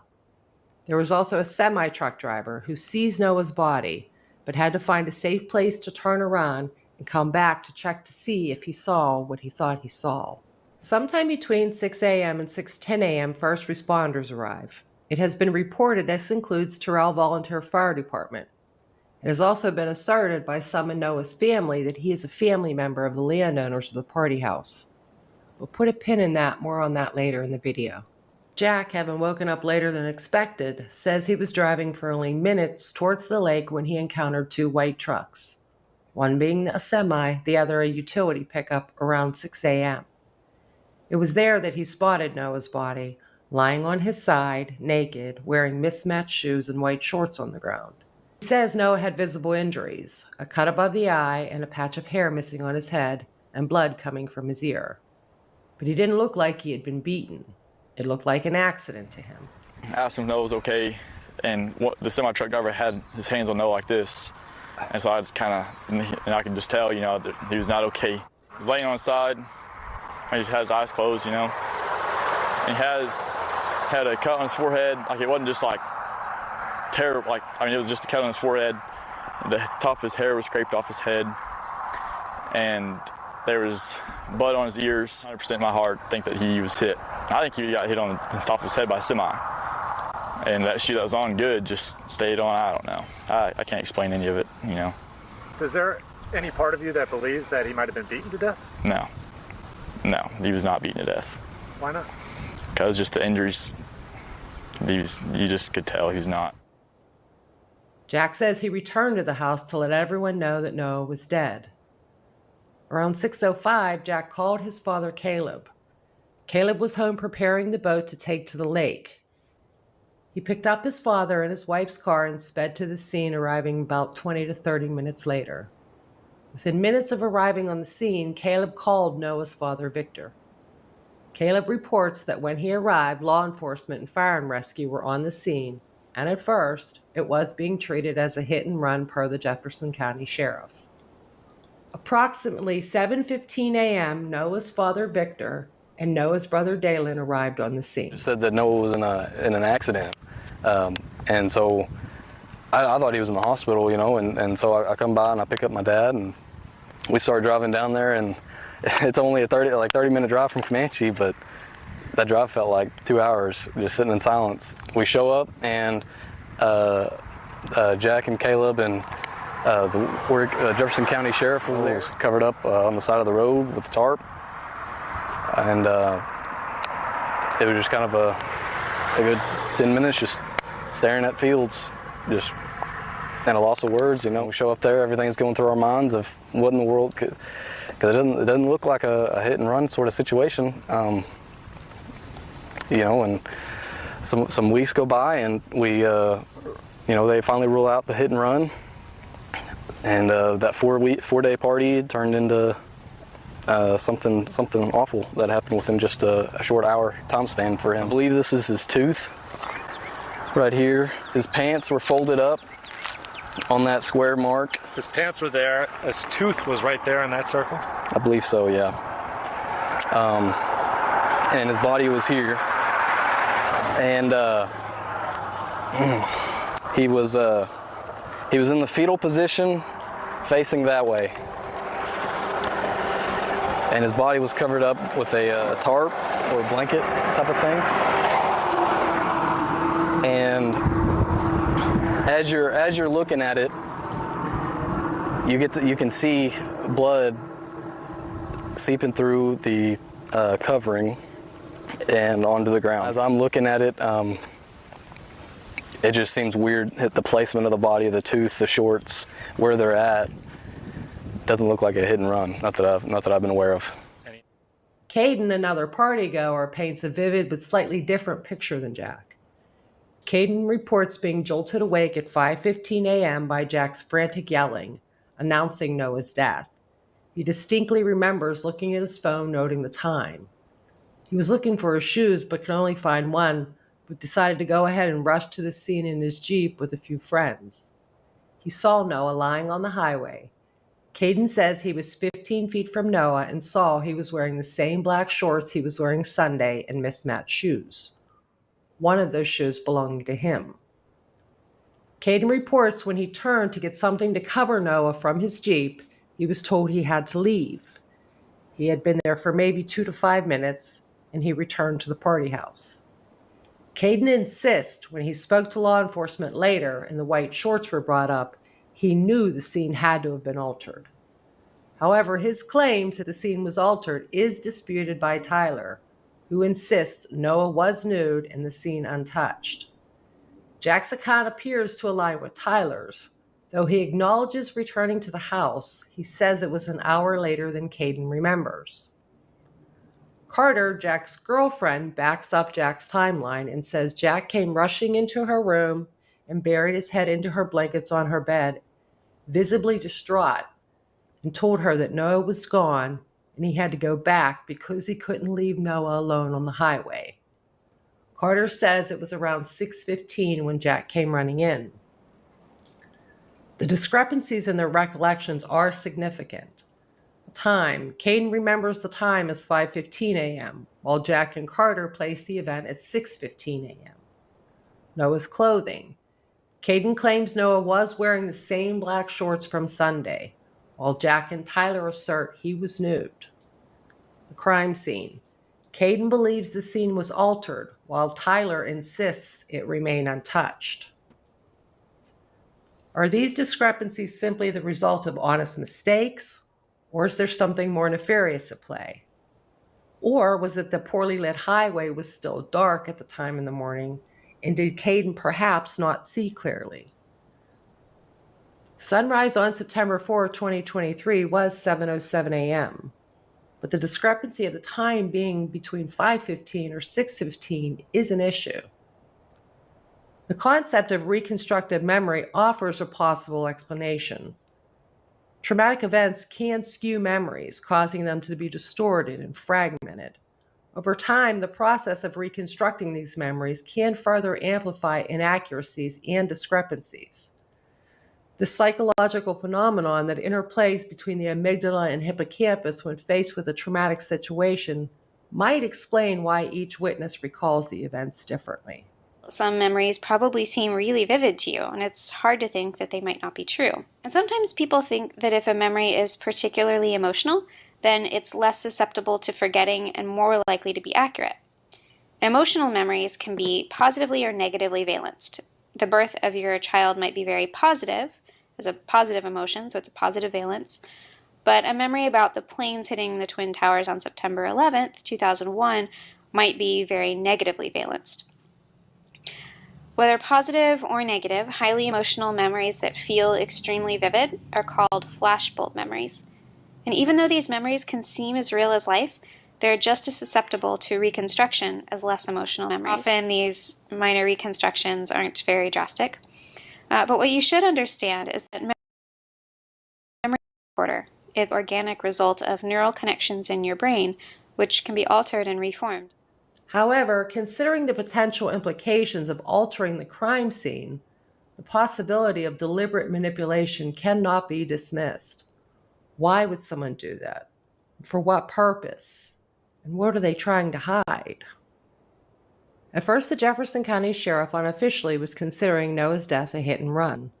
When Oklahoma Highway Patrol came on scene, they said Noah's death looked suspicious. It was not so sure they had a hit and run. Noah's family was left heartbroken and confused. They were being told it was a hit and run. It wasn't a hit and run. It hadn't looked like a hit and run to the family on scene. There was no debris, no pieces of a vehicle, no skid marks. And just the way Noah was lying on the highway, it just didn't look right. So what was it? And why were they being told conflicting things? Amidst the turmoil, Noah's family found some solace in planning a beautiful funeral, one that would show everyone who Noah was. On September 11, 2023, over 1,000 mourners gathered at the Comanche High School gymnasium to pay their respects and say their last goodbye to Noah. Noah's friends lined their vehicles up on the road and performed a commemorative burnout, paying tribute to their friend. In the wake of Noah's death, the community rallied together, setting up fundraisers in his name. The family, after covering funeral expenses, decided to establish an annual scholarship fund at Comanche High School in Noah's honor. The scholarship would award students for good character and aspirations. Applicants would be asked to write an essay describing themselves, what their future plans were, and what was their version of good character.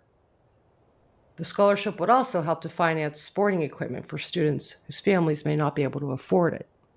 It's a scholarship, his family says, that honors his memory, as well as the future Noah would never have.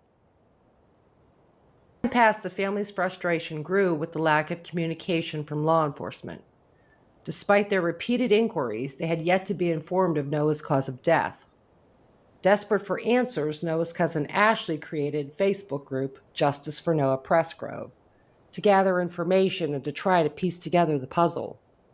News Nation produced a story and interviews with the family in May of 2024, 8 months after Noah's death, bringing the suspicious death to a national level. People Magazine, Fox News, Daily Mail, Law and Crime, and local news organizations all did stories on Noah's suspicious death. The family also interviewed on true crime podcasts such as The Full Load and Partners in Crime. They're all linked in the description, and I suggest everyone go listen to them and listen to the family in their own words. Noah's entire family continues to grieve and struggle with his suspicious death. Some members of the family have become outspoken and demand answers. Noah's brother Dalen, his sister Madison, his cousin Ashley, and his Aunt Robin are amongst the more vocal members. A group of strong women who, in my opinion, are fearless, and probably where Noah got that from. Oh, and you too, Dalen. I don't want to leave you out. Noah's autopsy report was finally released to the family and then released to the public a week later. This was 8 months after Noah's suspicious death. The Oklahoma medical examiner ruled Noah died of multiple blunt force injuries, but how he got them was undetermined. I'm going to give a general overview of Noah's injuries. I know it is important to his family to get that information out. If you want a comprehensive accounting, I will link the podcast Body Bags with Joseph Scott Morgan. Be warned, it is very graphic. His autopsy report detailed extensive injuries to Noah's upper body, including 10 broken ribs, serious skull, neck, and spine fractures, internal bleeding, brain and organ damage, and cuts and grazes all over his body. There was one extensive skull fracture running across his head, splitting the middle base of skull into two. Law enforcement has described his head as being caved in. There was also air in both his cranial cavity and spinal cord, extremely rare conditions only caused by massive head trauma. Both lungs were punctured and he had internal injuries to his heart, spleen, and stomach, as well as internal bleeding. Noah's upper and lower teeth were broken with few fragments found inside his mouth, and one tooth, I believe a molar, was found on Highway 81 feet from Noah's body. He was bleeding out his ears and had a cut on his lower lip and one on his tongue. Noah's C1, C2, C6, and C7 vertebrae were fractured to varying degrees, and C1 was displaced. He had road rash on his upper back and abrasions on his left shoulder, left arm, and left side of his torso. Other grazes were on his left eyebrow, corner of the left eye, left cheek, left ear, right neck, and behind his right ear. Noah had healed abrasions and scabs on his nose, both hands and knuckles, all of which predated the injuries from that night. The autopsy reports also states there was no vehicle parts or debris found at the scene. He was naked and was only wearing unmatched shoes. Both shoes had some debris in them. One shoe was Noah's Adidas tennis shoe with laces that tied, and a Hey Dude brand shoe that could be slipped on and had fixed laces. There was a pair of shorts and 3 pieces of a broken necklace found several feet from Noah's body. The coroner also noted a drawing in black ink of a stick figure on the inside of the right thigh. It appears all the doodles and funny pictures and names that were apparent in photos of Noah on Sunday were all washed away. One thing that I didn't find in the autopsy report that I find curious is Noah's family says on the day of Noah's funeral, his fingertips appeared shredded. What could that have been from, and why wasn't that mentioned in the autopsy? Have you ever heard them say foul play is suspected? I've heard suspected of foul play, suspicious death. And again, they don't tell me everything because they don't want to ruin the investigation, but they said that they've got a couple of people in mind on the situation, and that they're really looking in on them. So, are you able to tell me who those people are? They haven't told me. But they have said that they have a few people in mind. Yeah. Somebody's got to know something. Somebody's got to know something.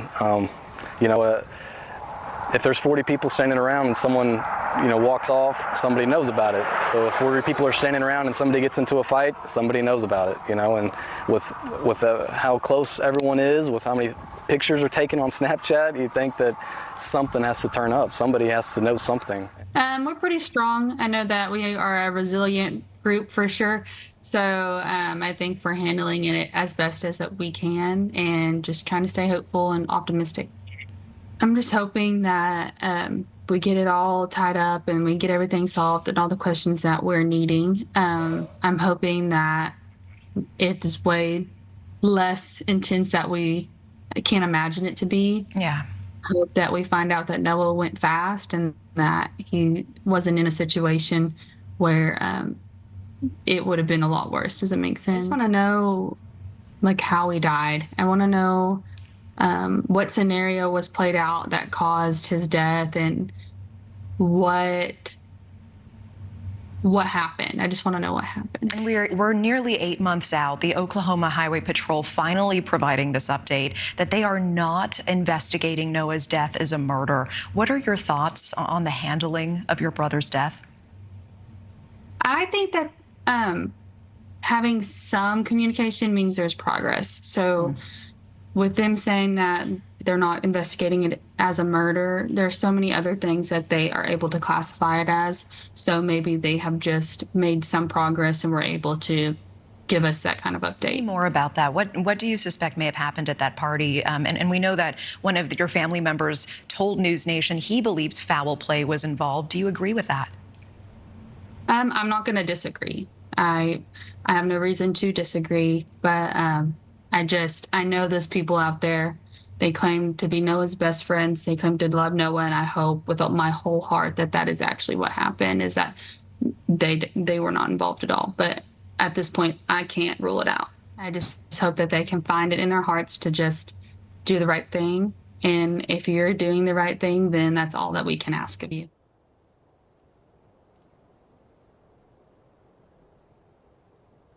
There have been many unresolved and unanswered questions that have fostered a climate of distrust and speculation. The lack of transparency and the inconsistent accounts are fueling rumors and hindering the search for truth. Let's look at the changing stories, rumors, theories, lies, and of course a little bit of small town politics. Had more time. I know that he's okay and that we will be okay. But I think it would make it easier if we knew why. I feel like I raised a good boy, a good man. It brings a smile to my face, joy to my heart that, you know, he had a good head on his shoulders, and I'm proud of that.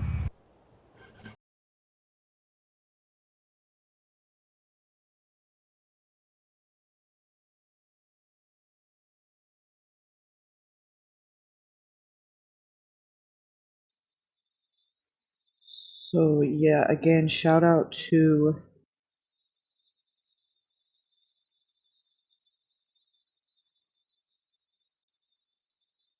Unsupervised Maniacs is the name of her channel again. She did a really, really phenomenal job putting all that together, piecing it all together in a chronological order, and you know, just you guys, I can't stress enough, like that stuff is extremely time consuming and tedious, so they are very, very time consuming, and just I get shout out to her. That was a very, very, very well put together video. Yeah, please go over there and like and subscribe and all that good jazz. She does really great job at her coverage of the cases that she covers. I started watching a few more of them today, and she just overall across the board does a really, really phenomenal job at the way she does it. Very professional, very easy to follow, awesome format. Highly, highly recommend.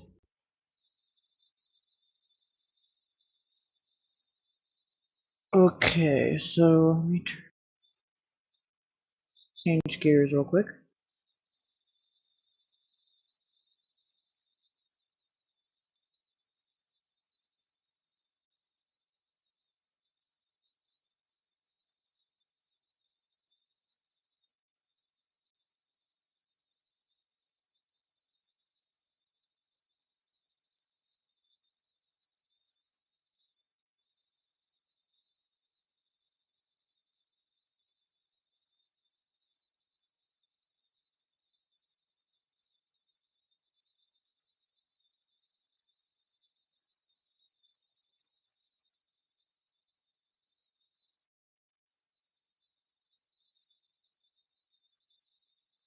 Okay, that's probably going to be the best one.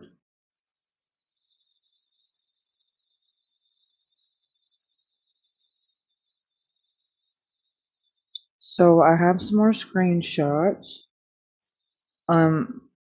Nothing really new because for the most part, it's went radio silent by the characters that we usually talk about. However, I've been going back through my files and found some ones that I think might have been overlooked or maybe didn't necessarily mean anything, or you know, didn't know different people and who was what at the time whenever we went over them, and I think they bring more weight now, at least for me anyway, knowing what I know and who I know. So we're gonna go over these ones that I have, and then I'm gonna read them and then talk about why I think they're significant and you know what the little red flags or whatever it is that stuck out to me. So first up, we have Jack. We've seen this several times, but I have it added to this compilation because of the mention of the side by side. So we'll just read them first and then I'll talk about why I added it. All right, so this over here in the gray or white, whatever, is Jack, and then the purple is whoever is talking to him. So Jack says, no, they even took my Ranger into evidence, talking about the side by side. He says, and they released it because they said it had nothing to do with how Noah died.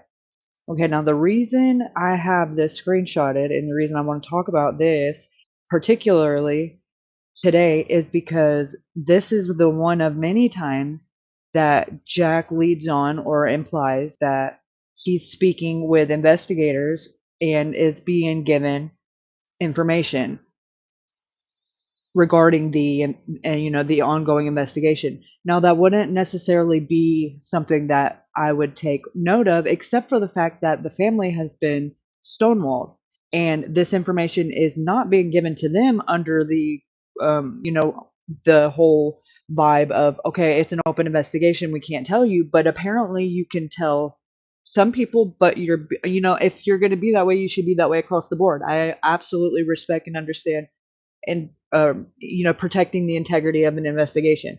However, that's not the case when you're dropping pieces and giving information to people that, in my opinion, are absolutely suspects.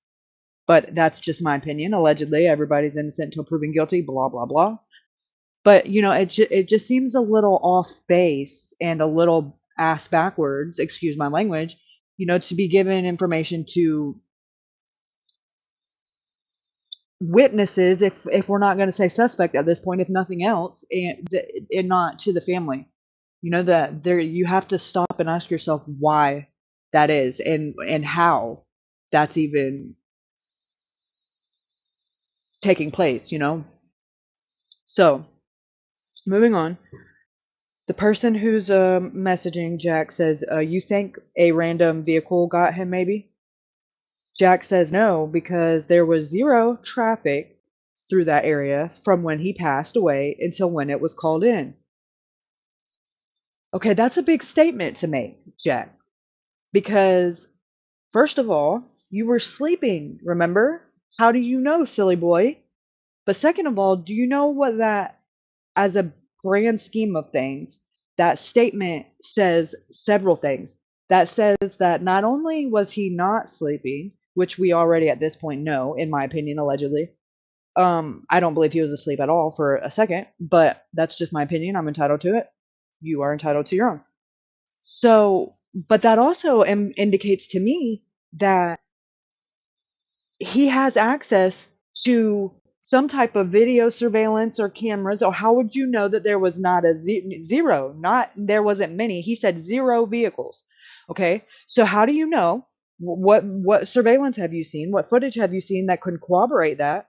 And how do you know what time frame to even watch that said surveillance? Because how do you know what time? You sound pretty very specific when you say that. How do you know what time Noah died if you were sleeping and you just stumbled upon him at random? You get what I'm saying? I could go several different avenues of this, but it all leads back to one thing. It's not looking too good for you, Jackie Poo. You are giving unnecessary detail on a question and ultimately telling me everything I need to know. I'm picking up what you're laying down, but I don't know if you are intending to put to put this out there, because it doesn't look good, my guy. Moving on. Now listen to this, okay? According to the Terrell store camera, so he's talking about the mini mart. The mini mart that's owned at that time, not now, been sold since then, which is a whole nother conversation, by none other than yours truly, Jeremy Wilson. Who is Jeremy Wilson? Oh, Jeremy Wilson. Yes, Jeremy Wilson. That sounds familiar, doesn't it? Jeremy Wilson is the Jefferson County Sheriff. No way. So let that sink in for a second. I'll be right back.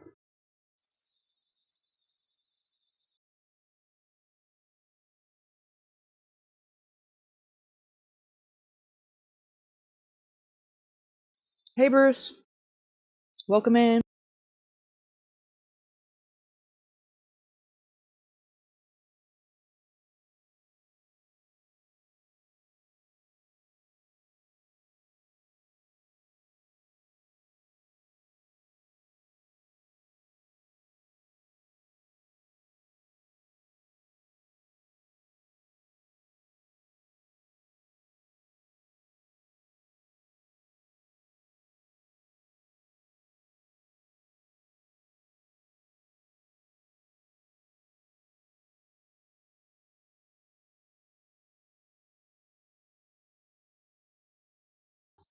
Okay, so that means a couple of things.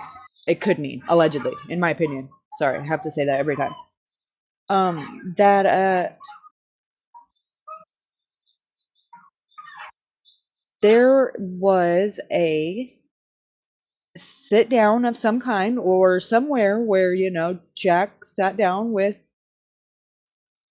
the owner of the store, which I just told you who that was, and was shown that video and was able to confidently make the statement that there was nobody on it from the time that Noah passed away until the time the 911 call was called in, because he's that guy apparently and he just knows everything. So next comment, he says, I'm telling you. Okay, he said it was either the Texas boys or the semi driver. Okay, now get this. We've mentioned this a couple of times. Me and Ruben have talked about it a lot. The semi truck driver, now there's allegedly two different two different semi truck drivers and allegedly two different service truck drivers. Okay. None of the semi truck drivers has ever been named, not even remotely, even a little bit. Like I'm assuming they're male because at this point I've kind of heard that, but I don't even know that is set in stone. I've not heard a single describing detail about either one of these. I've heard describing factors about the trucks, and that's why I say that there's two, because at one point in time there was a box truck and then later on there was a crew trailer, so that would imply that there would have to be two different semi truck drivers. So that would mean they would have to be two different drivers. That's just an assumption. I don't know. It could be the same person driving two different trucks. I have no idea. That's how little is out there on these truck drivers. Okay. Have not heard any 911 call. I heard that two exist that were made like minutes apart, but I have not heard them. I do not know the validity of them. I do not know what time they came in. I know there's rumors it was at 5:53 and one was at 5:46, but then again, that is just what I've heard. I have not seen that in black and white or heard the call for myself. So take that with a grain of salt. So then the next thing that Jackie Poo says is I've already messaged the semi driver asking if we could talk. So what does that mean? Well, Jack knows who they are. If you message them, that sounds a little personal. Like flag. That's a huge red flag. This whole conversation is riddled with red flags. And I believe they were I'm not going to say overlooked, because when you don't know stuff, it's not going to hit you the same. But now, knowing what I know now at this point, at this time, in the investigation or whatever we're calling this deep dive, this is riddled with red flags for me. Like, I have sticky notes all up and over just every line that is made, every statement made by Jack is got something that is making my spidey senses go a bidding. So, next. So this was one of the several statements made by Caleb, which is Jack's dad. And we're going to go over it with a fine tooth comb, no pun intended, because maybe just for the sake of to be thorough, and whenever there's nothing when there's nothing new out, that I like to go back to the beginning. And I can't stress this enough, it's very, very, very beneficial for me in the way that I do things and the way that I take notes, the way that I do, that if I go back and I watch something again, or I look at something again, or I go over something again with new knowledge or just a different perspective, I take notes every time I go back, and then I will compare and contrast the notes, and it's a very progressive thing that is beneficial for me. And I just like to have it to fall back on so that I can see like how my own perspective changes, and and it's very educational for myself. So we're gonna do it. I have not went back over Caleb's statements, even though I know whenever they when I first came upon them, they were riddled with red flags to me then. So I can only imagine how many are going to stick out to me now, because there was a lot to begin with. It's a hot mess. So let's just get right into it. So this is in the Justice for Noah Presgrove Facebook page. I don't know if it's still up or not. This is my screenshot. So it says 2 hours ago, but this was obviously when this was posted, which has been well over a month ago now. So he says, everyone that I've asked has advised me to social media silence, because every comment or piece of info is met with attacks, no matter how valid. But here's mine. We had a plan to fish that morning with me, my son, and my dad. Supposed to meet at my house at 6:30 a.m. My son texted me at 5:53 a.m. saying he'd overslept. That's a lie. He did not say he overslept. Not saying that it's a big lie, not even saying that it's anything, it's a game changer. However, there is nothing in that conversation that stated he overslept. So I do have to be thorough in the way that I document things, in the way that I note things. That is not a true statement, because he did not say that. The text message did not say anything about oversleeping. He said, I'll meet you at the boat ramp. And he said, I asked him to bring a hat because someone had messed with his the night before. Nothing about oversleeping, nothing about running late, nothing of the sort. So that's just, it is what it is. Now, whether or not they had a phone call in between there or before there or after that, and that's where the conversation took place, well, if that's the case, then that's what you need to say, Caleb, because that's not what you said. You said he texted you that, and that is not true. Moving on. So, 5:53, saying he'd overslept a bit, and he'd meet us at the ramp, and to bring him a hat. He couldn't find his, to my knowledge. I don't think he knew Noah was evening, I think he means even, but I digress, missing yet. Then about 6:05 a.m., I got a call no parent ever wants to get, and it was short. It was short and hard to understand him, but he had driven up on. Oh, listen, y'all, do not come for me. I did not type this. I am reading it. It's the way it's typed.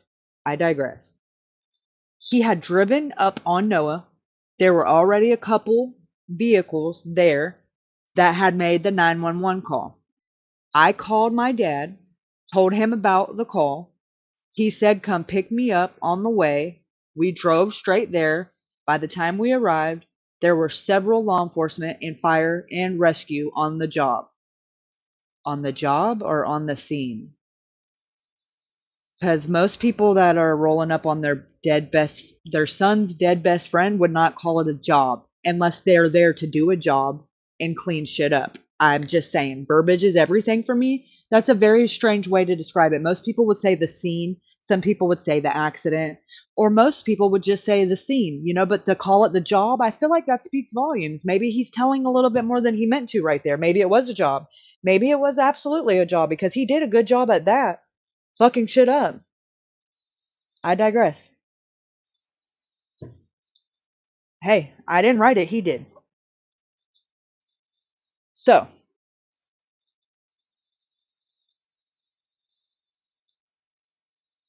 I went to console my son. Yes, I was on scene. See, now he knows to call it a scene. Because that's probably, now he went from job to scene. Now think about what that could mean when just in itself, the verbiage, okay? From job to scene, it sounds to me like he's working an act, scene now, and that would be exactly what he was doing when he's consoling his son. Oh, just nod and grin, just play the part, look sad. Yeah, I feel like he's being very, very, very forthcoming in the verbiage that he's using, because as strange as it might sound, if you think about it with a broader perspective, it almost isn't strange at all. It's almost like he's telling you exactly what happened and exactly what he was doing. He was playing a part, scene, action, and doing a job. And that job was to make sure his son didn't spend the rest of his life in jail because he was complicit of something in some way, allegedly, in my opinion. Moving on.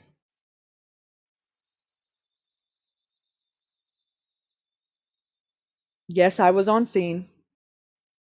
Then it was being treated as an accident, not a crime scene. We were all trying to piece together what happened. I had been on scene just a few minutes when I called to tell his dad. I wasn't until the ME medical examiner got there and told Highway Patrol that his injuries weren't extensive enough to have been a car strike. Then the scene was cleared and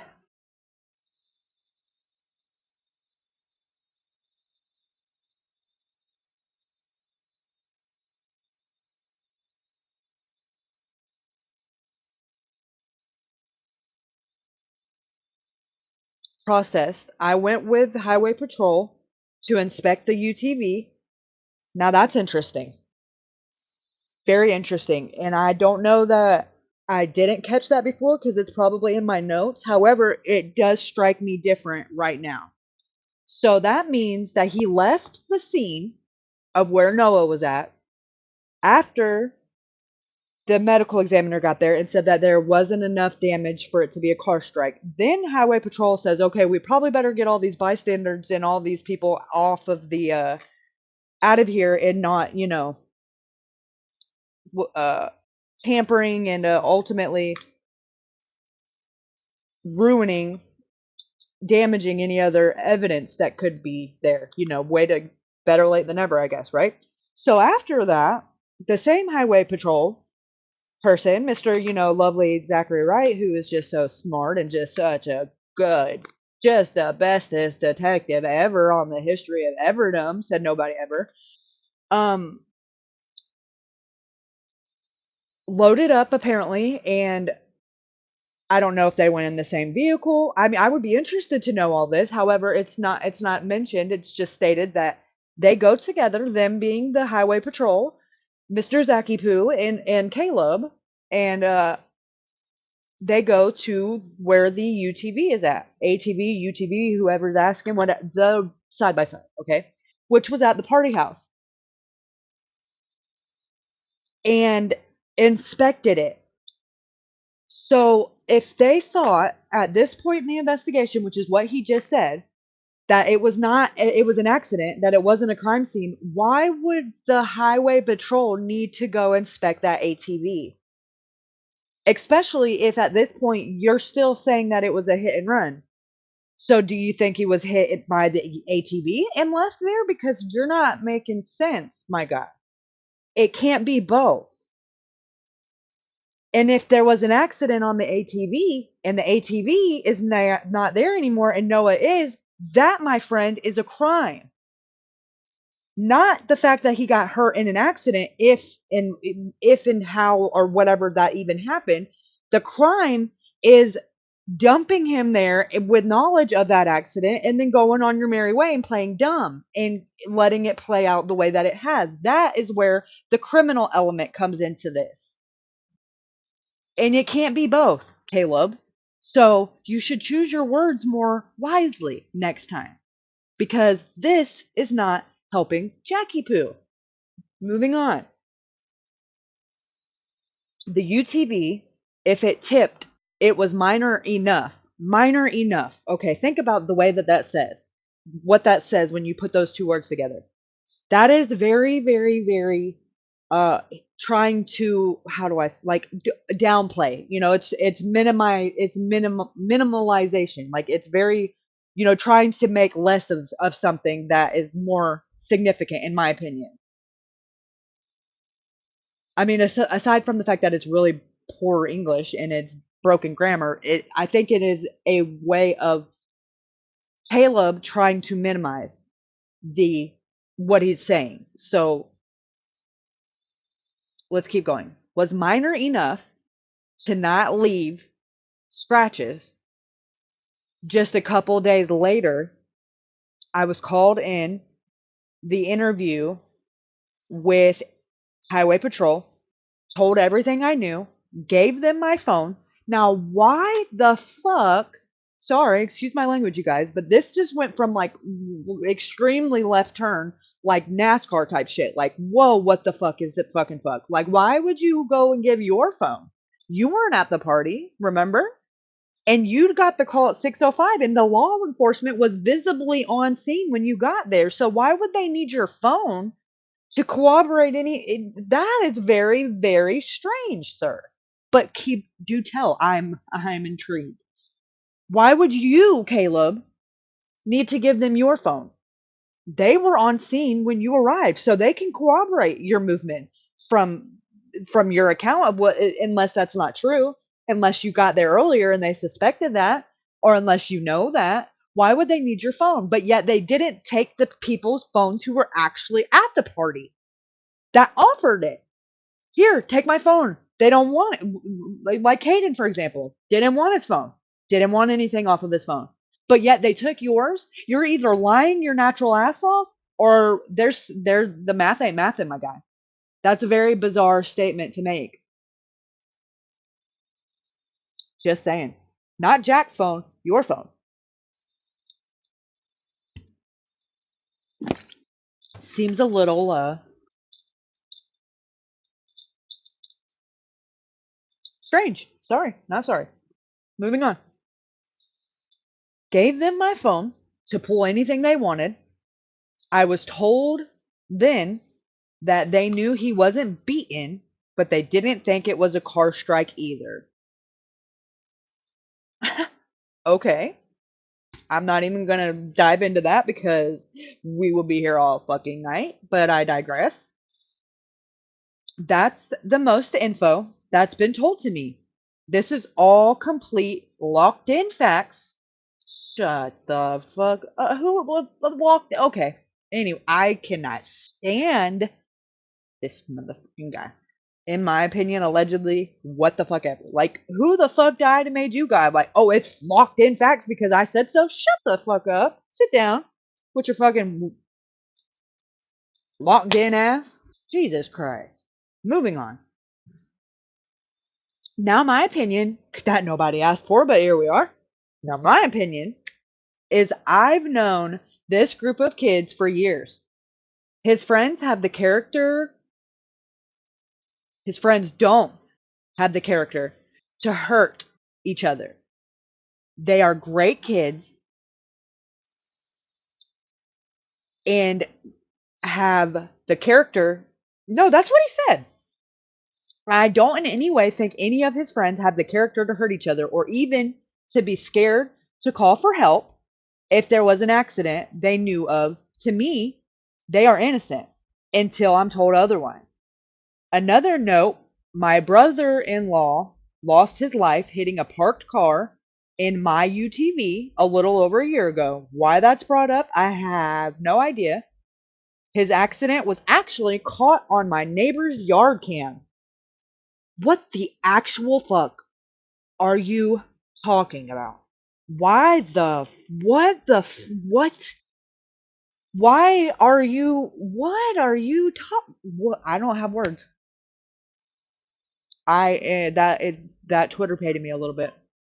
Like, why would you feel the need to say that right now in this post with no periods or commas, the longest run-on sentence I've ever fucking read in my life?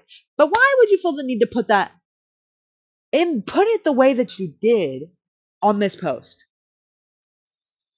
And then you wonder why people are suspicious of you. Well, it's because you open your fucking mouth and say weird shit like that. Cheese and rice. That is fucking bizarre. And completely, I don't have a word to suffice at this point. I'll just stick with bizarre. Okay. Now we have Carter. Carter is someone that is just as high up on my list as Jack. No, not because they're engaged or fake broke up or whatever the fuck they're playing they're doing this week on social media. Because she has just as much bizarre statements and activities that took place in the beginning stages of this investigation as Jack does. Almost a little bit worse than Jack, because she even went as far as factory data resetting her phone, and within doing so didn't even have Jack's phone number in there whenever she needed, to reference that, because that's how good she'd wiped it. And she told the investigator in the initial interview that she didn't even know who Noah was, and now we know that's a fucking lie. So you have to ask yourself, why would you do that if there was nothing to hide, or you're not guilty of anything? That's a very, very odd way to act if you're very innocent and trying to be forthcoming. I'm just saying. But hey, I don't, maybe that's just how you act whenever you're not scared or not worried. I don't know. It's fucking weird. I'm sorry, but not sorry. In my opinion, allegedly, supposedly, allegedly. So this is a comment that was immediately deleted, but she can't delete my screenshot. Sorry, but not sorry. By Carter, okay?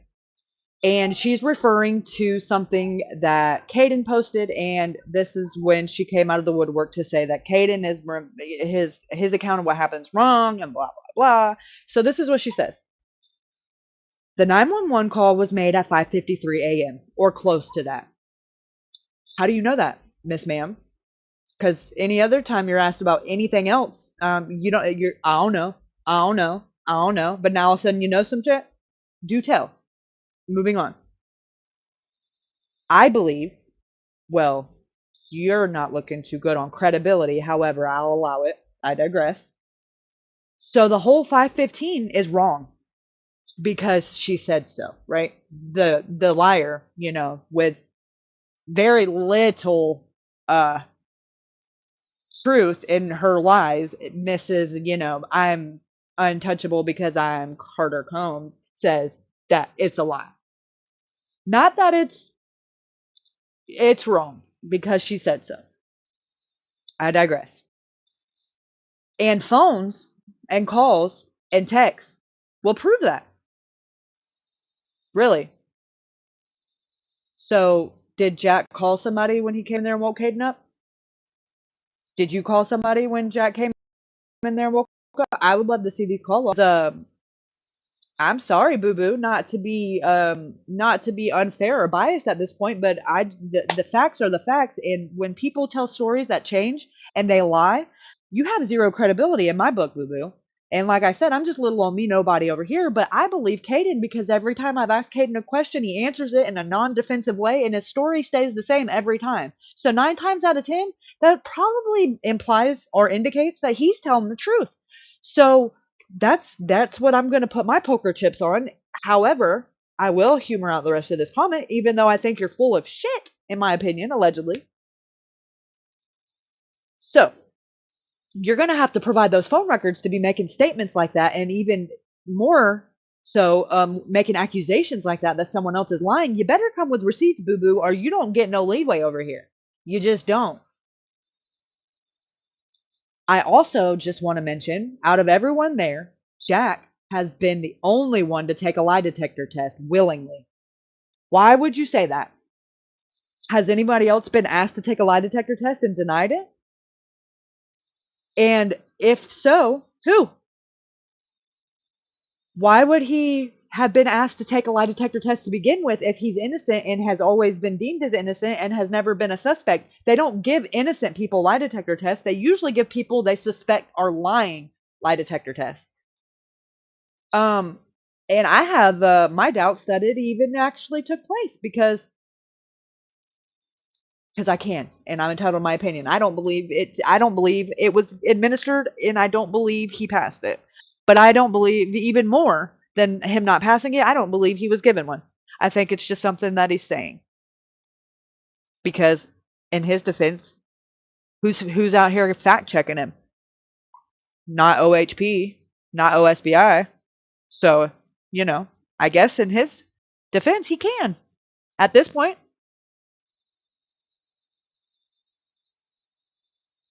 I digress. So,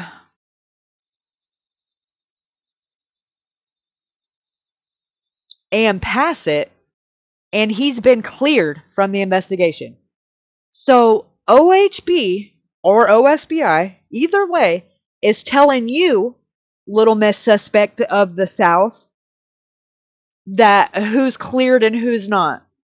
Well, that seems a little conflict of interest if I've ever seen one in my motherfucking life. Either that's a bull-faced lie, which we know that she does do that, so that is very much so possible, or she's telling the truth and we have a bigger problem here. I digress. You be the judge of that. Not a professional.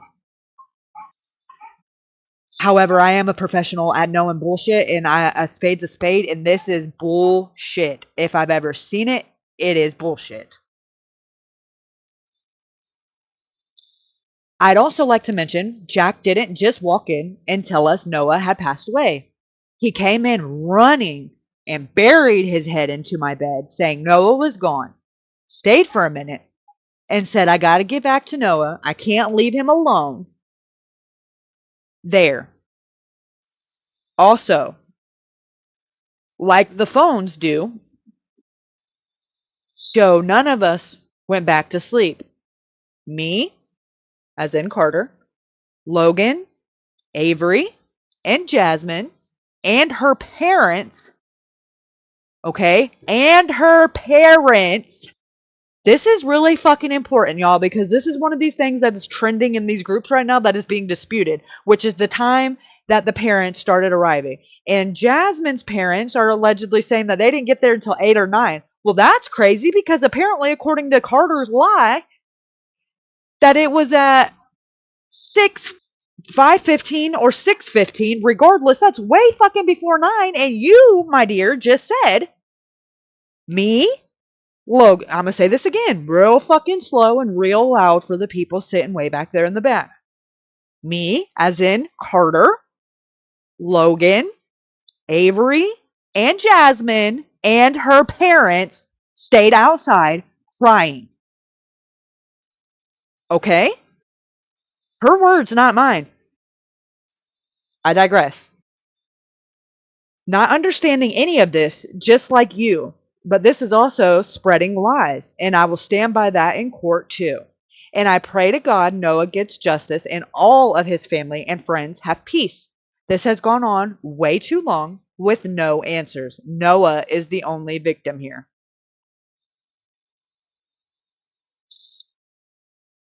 I ain't even gonna trip.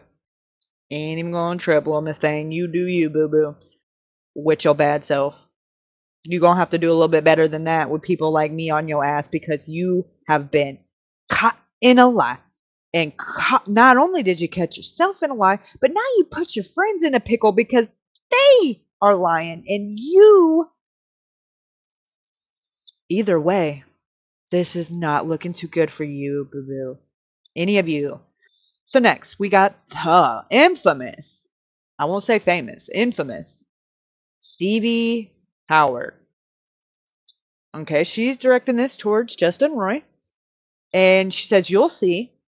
I'm on at night. I don't sleep." Good to know. "Sometimes before work, and most times not at all. And yes, serious charges. I promise you, we have ammo to fire back." Okay, that is very odd. Like, okay, because that could mean it in the literal sense, which, hello, I don't have to put that together for you. Or that could mean that they have, they have shit in the chamber, the symbolic chamber, so to say, that if somebody says something, we're gonna fire back. Like, in other words, we got blackmail to whoever this is. We're prepared either way, is what that sounds like to me. But hey, what do I know? I'm not a. It would probably take a very, very, very, very, very skilled set of uh language experts to try to find the hidden lingos and mingos and fucking hidden in nimbos and all the cryptic shit in the way that this woman speaks and the things that she says. It's very, very, very bizarre, to say the least. You know what else are serious charges? Poor Thad. I don't even know what that means, but poor Thad, as in THAD, without prejudice.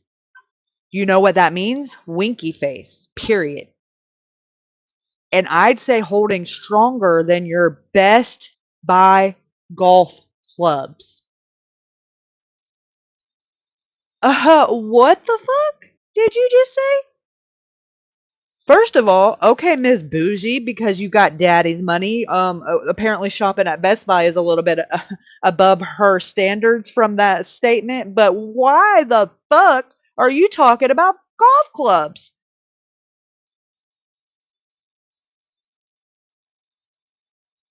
The golf clubs that nobody, like, what? This bitch has balls. I will give her that. But that tells you something about the way that she is wired. That's not a level of arrogance that you just wake up with. Most people in the same scenario with the same circumstances would be afraid that everything they would say would be held under scrutiny, or that they might be held accountable for some of that fuck shit that rolls off their tongue. But she operates with a level of arrogance like she's untouchable. She could say what she wants, do what she wants, and ain't nobody gonna do shit about it. That's the way that she talks. Just saying. In my opinion, allegedly, supposedly, blah, blah, blah.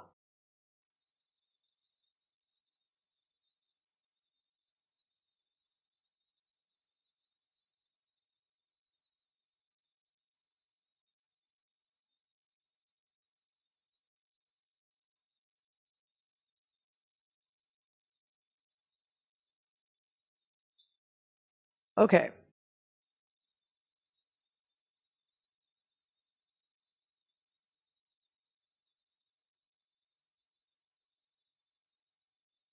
This is a screenshot again from Stevie.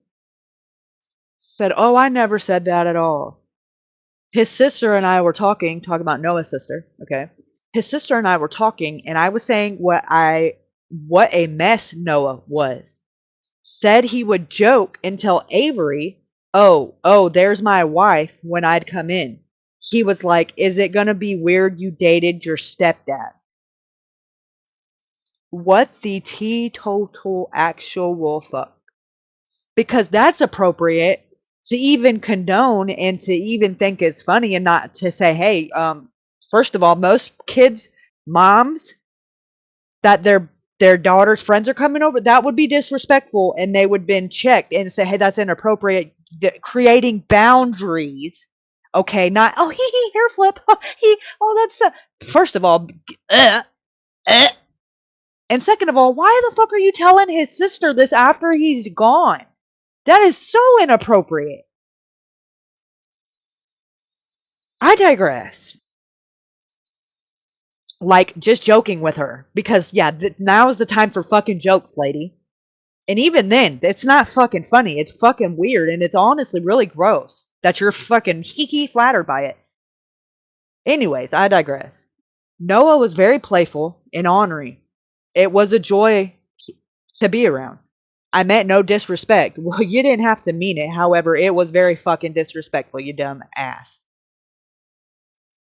When I said that at all, and that girl knew it. That girl, first of all, what the? Oh, let me back her down. Me. Knew it, and I believe wholeheartedly. But it looks better on podcasts being referenced another way, I guess. Well, first of all, you don't look at podcasts. Podcasts are something you listen to, so you wouldn't be looking at anything. It would sound better on podcasts. But I digress. You fucking buffoon. This bitch has got to be... I mean, are you smarter than a 5th grader, lady? I guess when you got enough money, you just don't have to be smart, because fuck my life. Allegedly. In my opinion.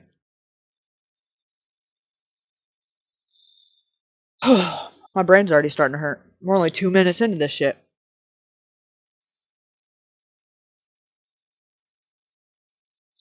So this is a conversation with Jack. Okay. He says, so, that's just a rumor going around. Only one phone pinged around Noah at all. And it was mine. That's why I wanted to go up there and clear it up. And they said just because my phone had bad service, it is probably why my phone showed me over there in the field behind where Noah was found. Hello. You're bad. Shut the fuck up, Jack. Shut the fuck up. Like, right now. What the fuck? You're bad. Like, the police are helping you fucking debunk why you were there? Why your phone showed you there? No, bitch, it's because you were there. The fuck? Phone data doesn't lie. Period.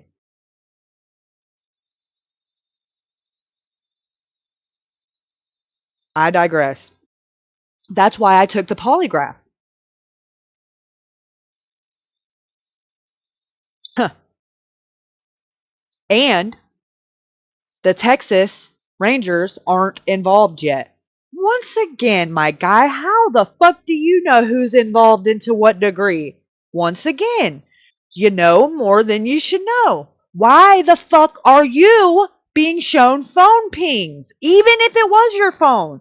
That's like fucking textbook number 1. You don't show your hand. Why would you show the suspect if your phone pinged where Noah was fucking found at the time you said he'd passed away? Your words, not mine. That would make you a fucking suspect. Textbook detective numero uno, okay? Let's just fucking be real clear, okay? And then why are you being shown anything? Why are they letting you know that they're onto you? That's fucking bizarre. And it definitely does not follow any kind of fucking protocol that I've ever been made aware of. But what do I know? I'm not a professional. But neither are these crowns, you fucks, at this point. I said what I said. It ain't no allegedly, or in my opinion, it is what it is. Fuck that, stick that in your juice box and suck it. I digress.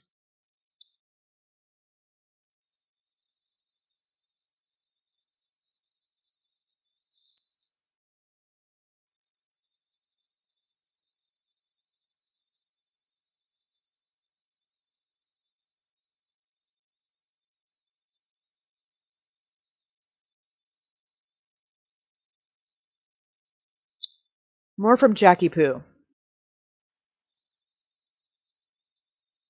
Okay, now this I screenshotted because of the date, okay? The date that this message that I'm referring to, okay, you can't see it. It's really small, but it's right here where my mouse is. It says May the 11th at 12:06 a.m. Okay? The question to Jack is, was there a second autopsy done? Jack's response to that is that May 11th at 12:06 a.m., he says, he being Jack, I don't know. I didn't think the autopsy was coming out until the 13th. So this is on the 11th. The fucking autopsy very much so did come out on May the 13th. So how the fuck did you know when it was going to be released and what the fuck it contained before then? You got released a fucking autopsy before the public or the family did? We got big problems. Somebody's got some explaining to do. I don't even want to know how. I want to know fucking why. Make that make sense. I'll wait. You see the date here? May the 11th. So a whole 2 days before it was released, he knew it was going to be released and what day it was going to be released. And he was absolutely correct. It was fucking released on the 13th as planned. How does he know that?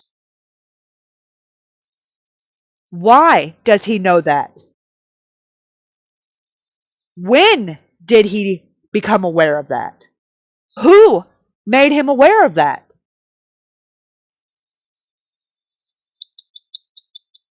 Naughty, naughty, naughty. I digress.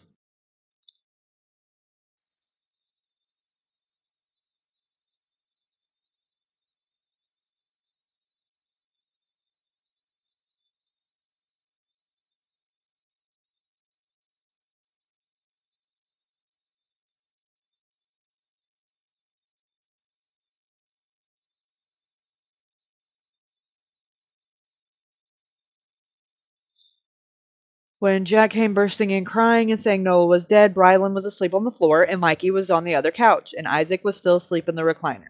So Brylan had gotten up at some point because Mikey was in the spot he fell asleep in, and when Caden saw Brylan last. So in other words, Brylan and Mikey had switched spots from the time that Caden went to sleep and woke back up. And then it says Brylan often drives Jack around in Jack's truck because Jack's always drunk.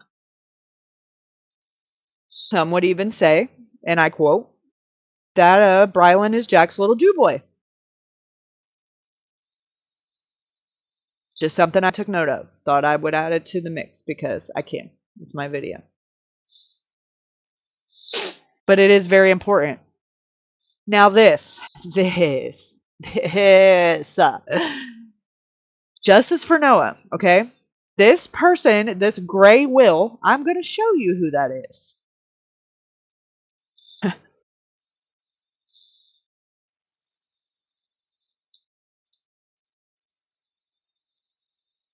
Lives in Waurika, Oklahoma. Do you know who this is? This is Jeremy Wilson, the Jefferson County Sheriff. Yes, yes, that's who that is. Okay, let's go back. He says, we need justice for this young man. I, as Sheriff of Jefferson County, know information. This has all been turned over to Oklahoma Highway Patrol.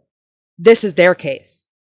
We will not release any information per the district attorney's guidance because it's an ongoing investigation.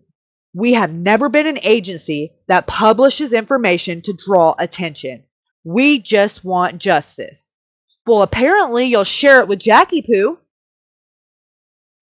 Mr. showed him the surveillance from your store that you sold since then, sir. Mr. showed him the autopsy before it was released to the public, sir. Mr. showed him the phone ping, sir. I mean, it was you or Trooper Wright. But Trooper Wright didn't show him that fucking surveillance from the store. That's your store. Well, it was your store until you sold it, which is real convenient for the fucking circumstances, isn't it, Sheriff? You corrupt son of a bitch. I said what I said. Sue me. Ain't gonna get blood out of a turnip. Run it. And defamation of character and slander would mean that what I'm saying is not true. And boy, baby, let me tell you, I got receipts. Ain't nothing I said was true. You just don't like what I said, and that sucks to suck. Maybe you should do better at your job. You took an oath to do. You scroungy fuck.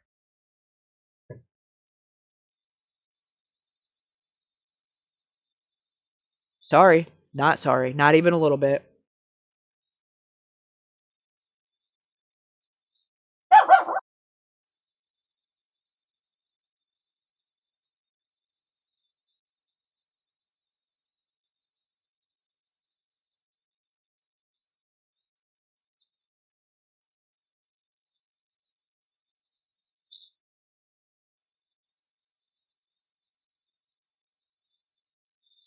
Okay, this we've been over it a couple times. However, it's always going to be the forefront of importance to me because this is Noah's aunt, and she says the first official on the scene was a volunteer firefighter, Avery Carter's grandfather, Bub Wilcoxon. To be specific, another volunteer firefighter on scene is related to JM, which is Jasmine Millen. You guys, and if that does not make your spidey senses go ring-a-ding-a-ding-a-ding-a-ding, then I don't know what will. Because that is not only Avery's grandfather, but it's also the fucking property owner. So, I digress. Stevie says to whoever she's referring to in this comment, they didn't ask. They just took it. It was they're talking about the side-by-side. She's talking about the side-by-side, sorry. It was my daughter and another kid. They drove down the road and back. They assumed he had gotten a ride because they didn't find him. The kids' locations of phones per police software confirm this, so matches with their story. What the fuck do you know about police? What the hell? Red, I call flag on the play. What the fuck, lady? Why do you know about police software and what phone? I thought you didn't see the phone pings. I thought only Jack did. So now you're being shown investigative information as well. Do tell. Who's showing you this? Is it Jeremy? I digress. Did you hook your phone up to the fancy police software too? Was it like, bring your phone to work day? Fuck my life.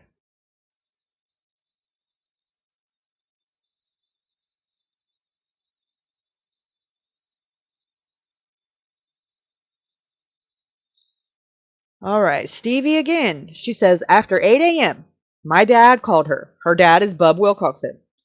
She's talking about her sister, Sarah.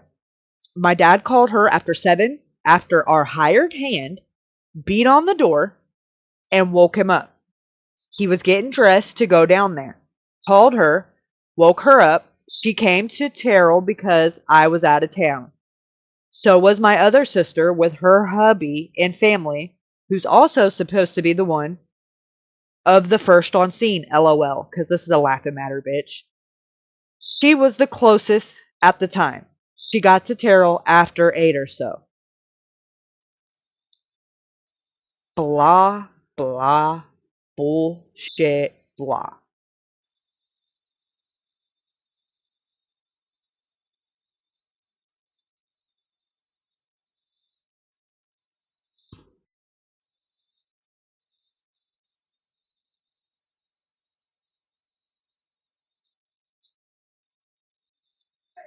So now,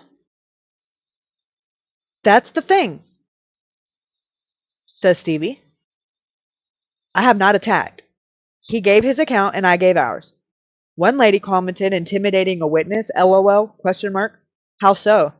Yet for 9 months we have seen ridicule, rumor, and threat. I discredit his statements most part because he did already give his to law enforcement 7 months ago, when he wasn't mad at other kids and it was different. And regardless, law enforcement have even deemed his account so uncredited that they have disregarded any testimony on his account of that day anyway. Wow. Don't you fucking look good in your big girl pants over there. How on earth do you have the wherewithal to say that shit? How do you say someone's discredited? And better yet, why the fuck is law enforcement telling you anything? That's either a big, big lie or we got a big, big fucking problem again.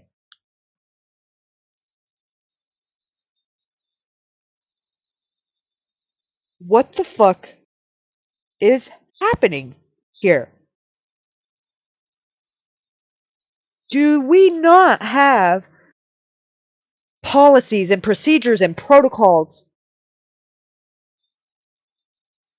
and procedures in place for what not to do? Come the fuck on, Oklahoma. Get your shit together. Is this a fucking investigation or is this a gosh darn circus? Because I don't know myself. It's looking a lot more like a fucking circus than it is any kind of professional anything. A professional circus, a professional shit show. Not my circus, not my monkeys. Okay, well, it kind of is. I digress.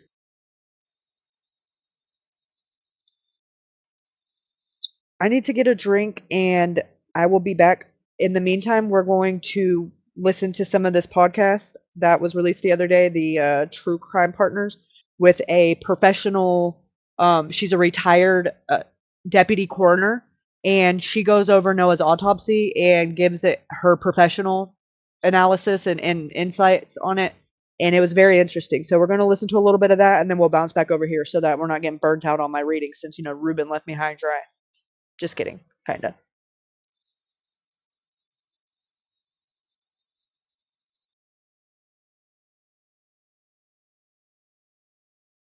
Thank you, Miss W. Hey, girl, hey.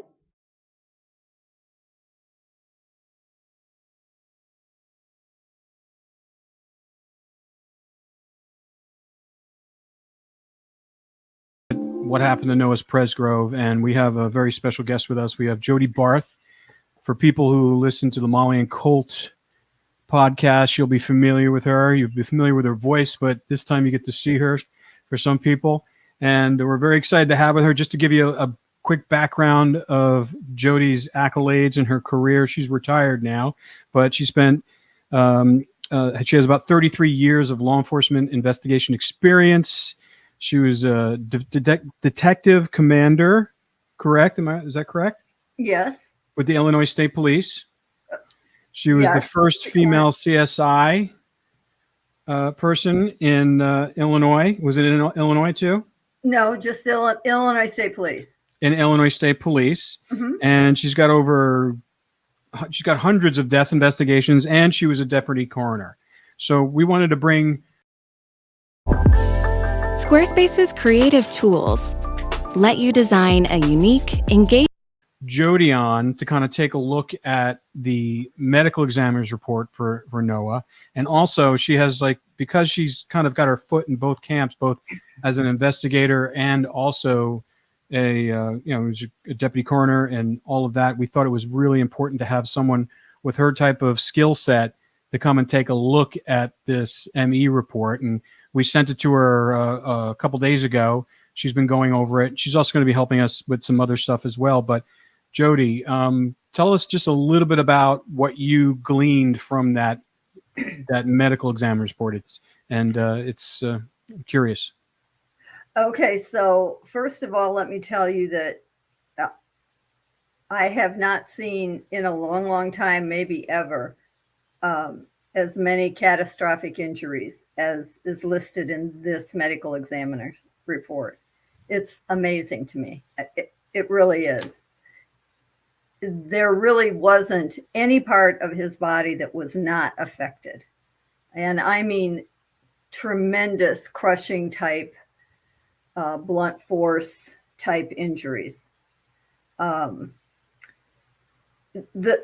Just some of the technicalities, what I noticed was that if the body was moved, it was moved shortly after death, because the livor mortis, the lividity in the body was set, and it was set on his posterior side, which means had he been moved when that was set, there would have been signs of that. I don't see that at all. The other thing I don't see in the ME's report is I don't see any mention of postmortem injuries. So all of the injuries that he sustained while he was alive. He might not have been conscious. I hope he wasn't. But they were all sustained at the same time. In other words, he didn't have some from before or from, hours before and then have another set. Everything happened at one time, it looks like to me.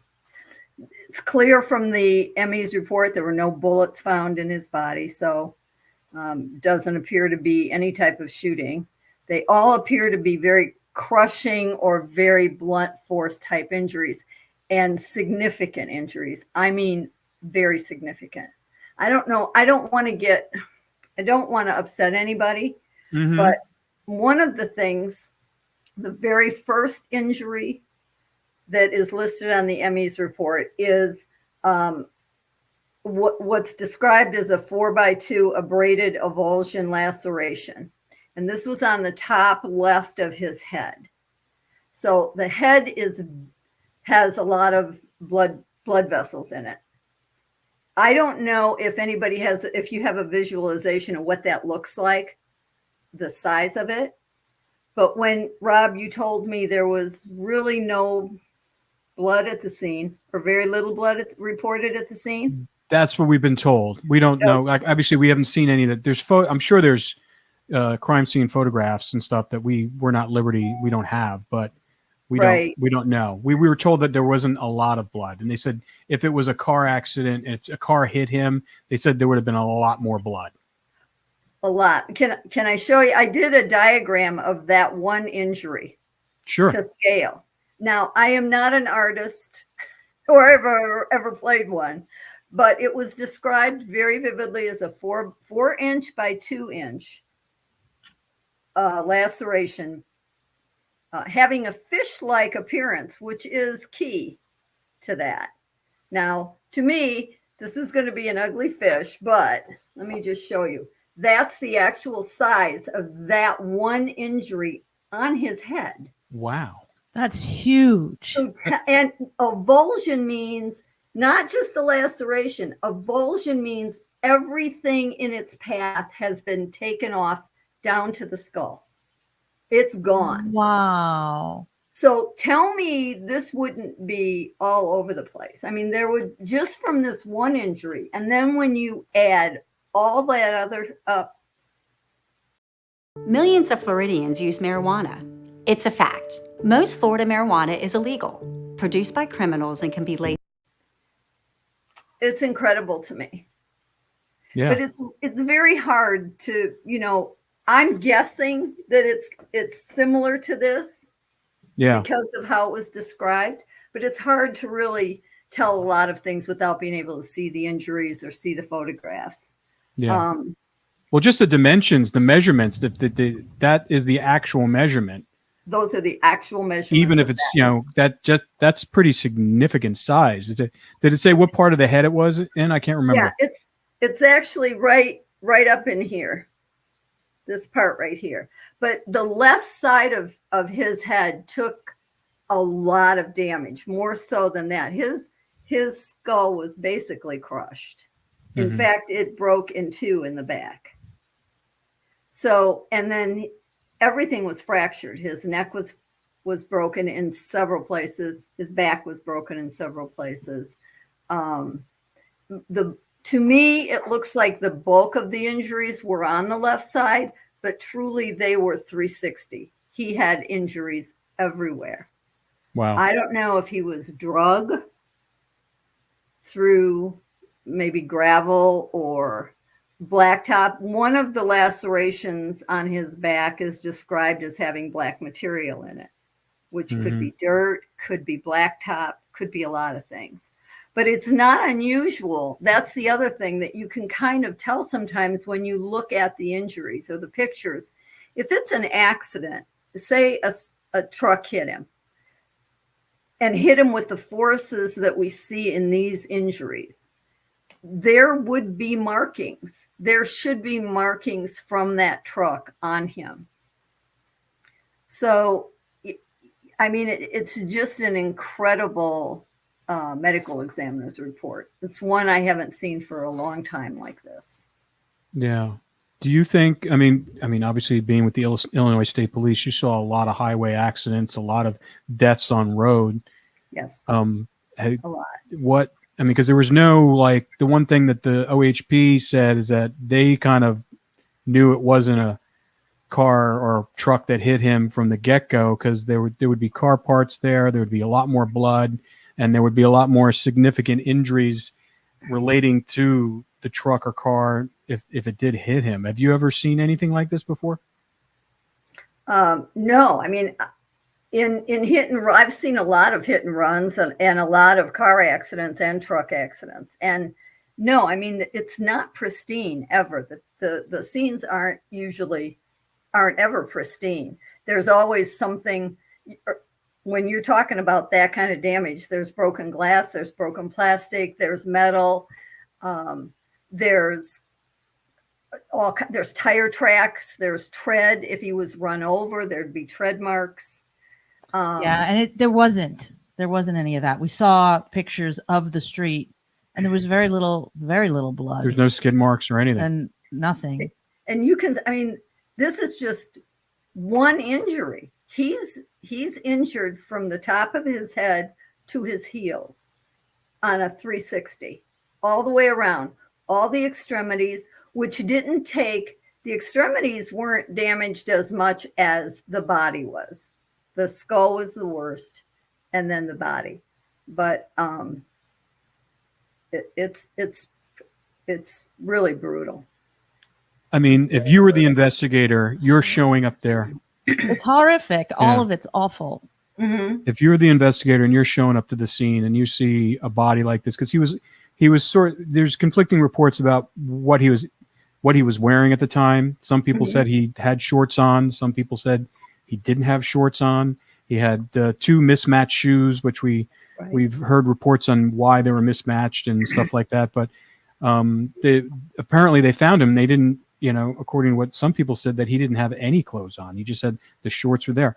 So I find it really strange how that was. And some people say he was in a fetal position. Some people say he wasn't. We've heard reports that he wasn't. We were told that maybe the body was moved there.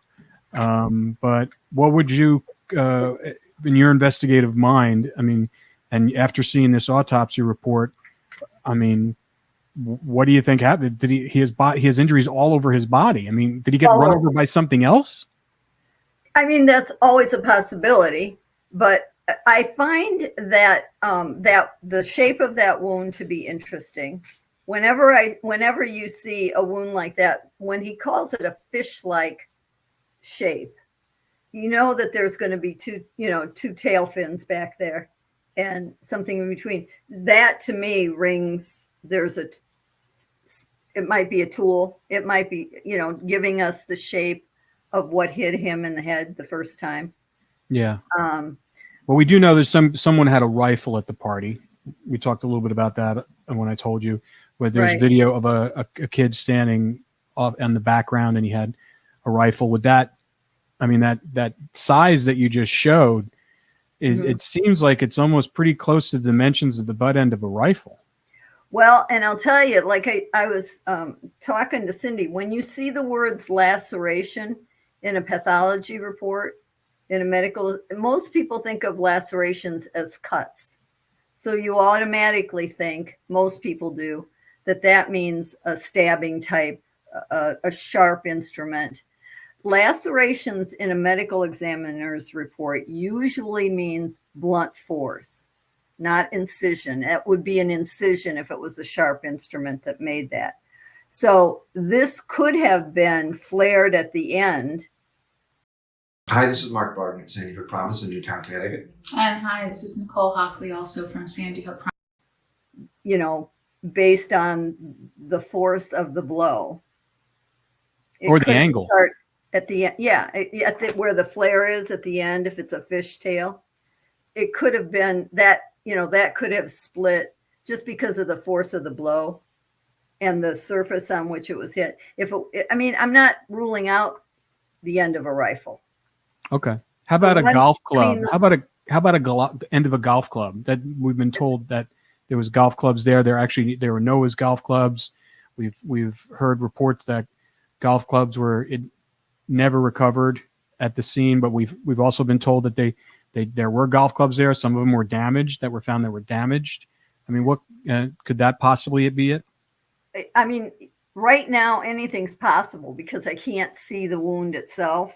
Mm-hmm.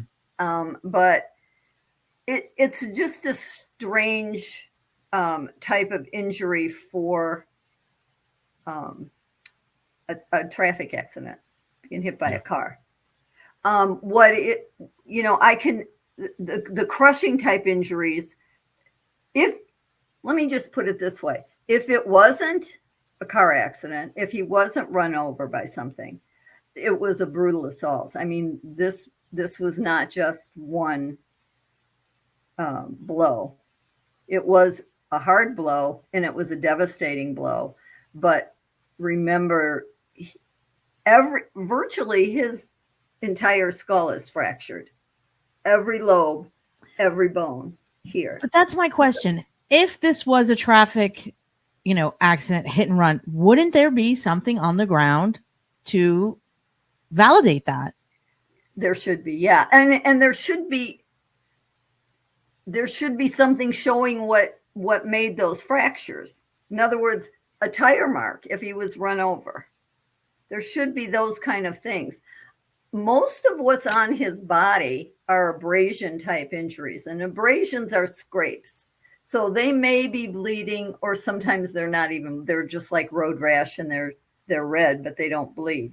So it's hard without seeing the pictures. But when they talk about abrasions, those by themselves are usually not serious. He, on the other hand, has all of these little pea-sized and very unusually shaped abrasions all over his body, but especially on his back and buttocks. That's what makes me think he was drugged at some point, somehow, over the terrain. But the head injuries and the spine injuries, there was air in his cranium. There was air or gas, but it's usually air in his cranium, air or gas in his spine. That means that those were open to air. Those are devastating injuries. They're very rare. Could they be from a beating, some kind of physical assault by multiple people? I mean, sure. I mean, yes. I mean, this could be a tremendous beating, but it was a brutal one. If it was a beating, it had to be very brutal and nonstop. I mean, I've never seen so many bones broken in just a traffic accident, just a single traffic accident. He virtually, both shoulder blades were broken. He had, like, I think 6 ribs on one side broken, like 3 or 4 on the other side. Yeah, and it doesn't make sense. All of his organs. That doesn't make sense. Like, why wouldn't there, if he was hit with such force by even a semi, wouldn't there have been a broken mirror or pieces of glass on him or something?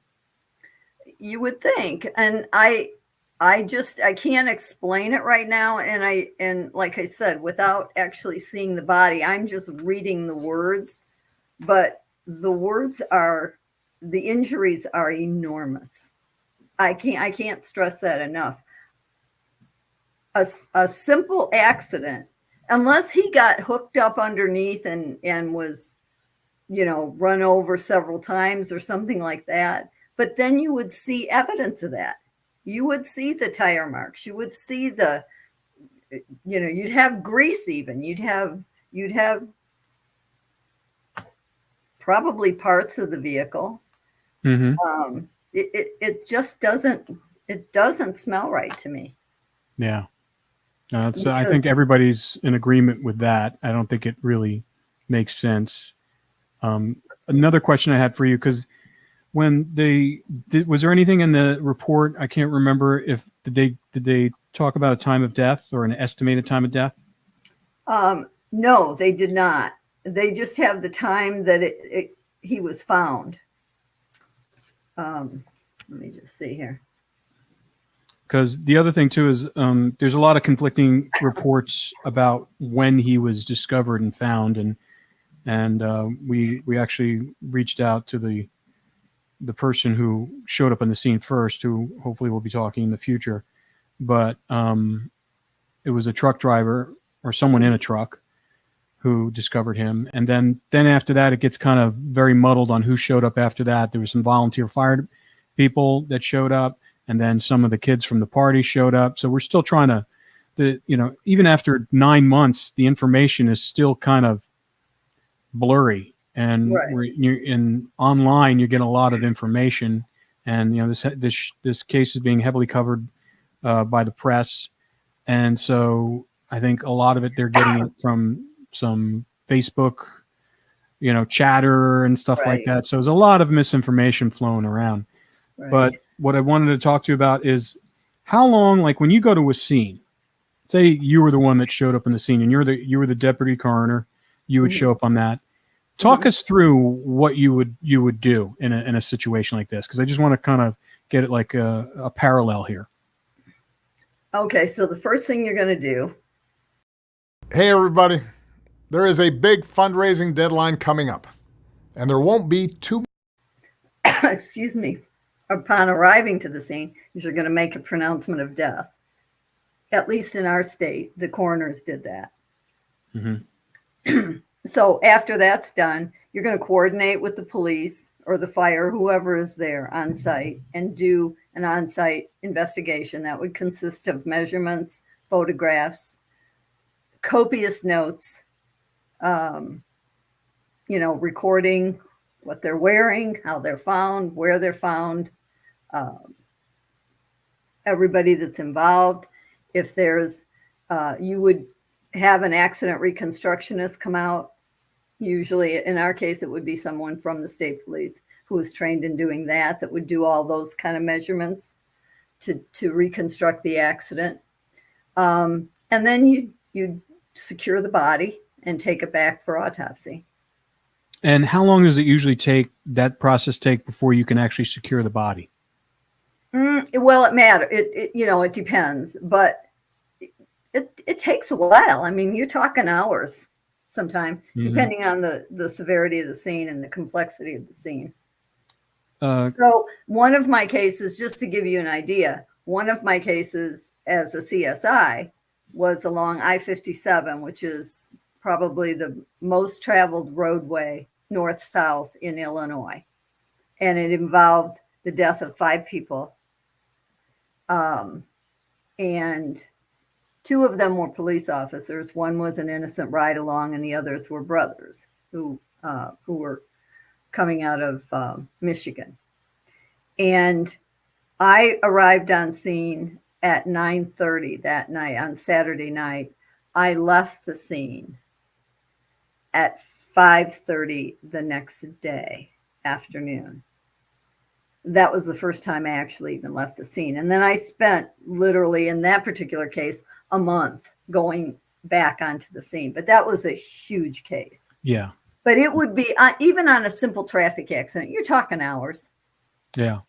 We were, I mean, this is, and we got to verify this, but we've been told that, that a coroner came out from the ME's office, was there for a period of time, and then left. And I guess they had to go to another scene, and then a different someone came later on, much later on, and apparently his body was not removed until 7 p.m. that night. That's a long time to be on site, laying out there. Yeah, that's what I thought too. I thought that was kind of uncharacteristic. I mean, it may have been because of as we know in that area, you're familiar with that area too, having helped with the Mulling Colt. I mean, they have volunteer fire department, they have local police departments, sheriff departments that are very kind of, they don't have the resources that like an Illinois State Police would have. I mean, OHP was there, but I think that there was also some other entities there as well. But I thought and it just may mean that they just had a low bandwidth to handle this. Right. But I thought that was kind of interesting that he wasn't removed.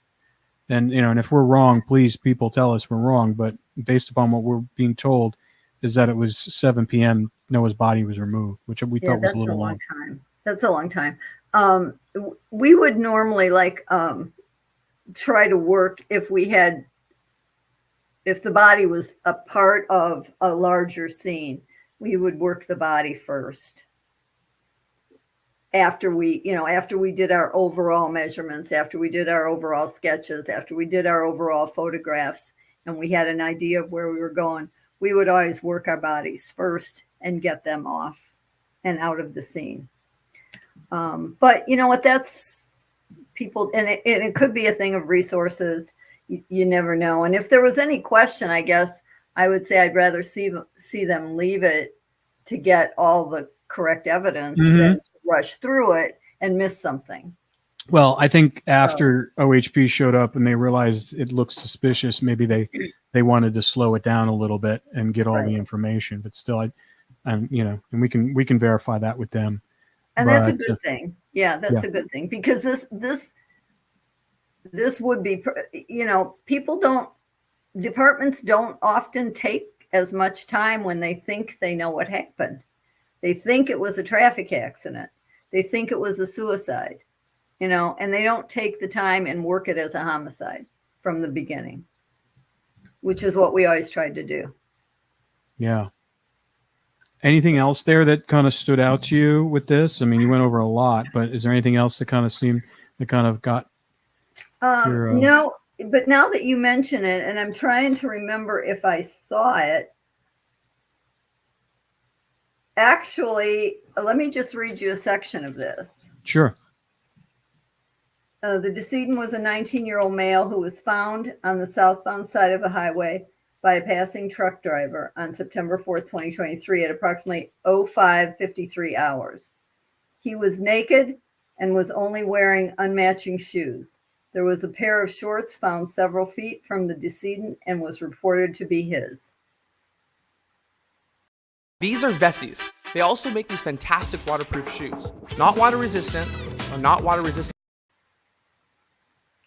There was a How the heck did his shorts get off of his body? How about that? Well, I will tell you, accidents can do that, but for his shoes to be on him and his shorts to be off of him, that's not very common at all. Normally on any type of collision, even inside cars, shoes go off first. You're knocked out of your shoes almost always when it's any type of a pretty good collision. Yeah. So, yeah. And they also found some other things there that we don't have to go into, but. Yeah. Well, the other thing I thought was interesting is his teeth. His teeth, too. His teeth, yeah, were knocked. Some of them were knocked out. Some of them were inside his mouth cavity, which, I mean, he took a beating, and I say that generically because I don't know if he was beaten, but he was damaged 360, and that's fairly unusual for an accident. For an accident, yeah. Even for something nefarious, it's like I said. To me, it looks like he was drugged, but it didn't mention anything as to where there might have been injuries about any extremities. But to damage his body to the extent it's damaged, and it's completely around with severe head injuries and severe torso injuries. His extremities were actually, as I read this report, less injured than any other part of than the rest of his body. His torso and his head took the worst, but the torso took a lot too. So nothing on his arm, but little to his arms and legs. Right. That's interesting. Abrasions mostly. I mean, there were abrasions on his arms and legs, but they weren't significant according to this report, like the body was, like the torso was damaged, the internal damage. I mean, he was both lungs were collapsed, both lungs were lacerated, his inner organs were lacerated. His, like I said, it's the horrendous injuries. Yeah. And they all happened then. Yeah. Yeah.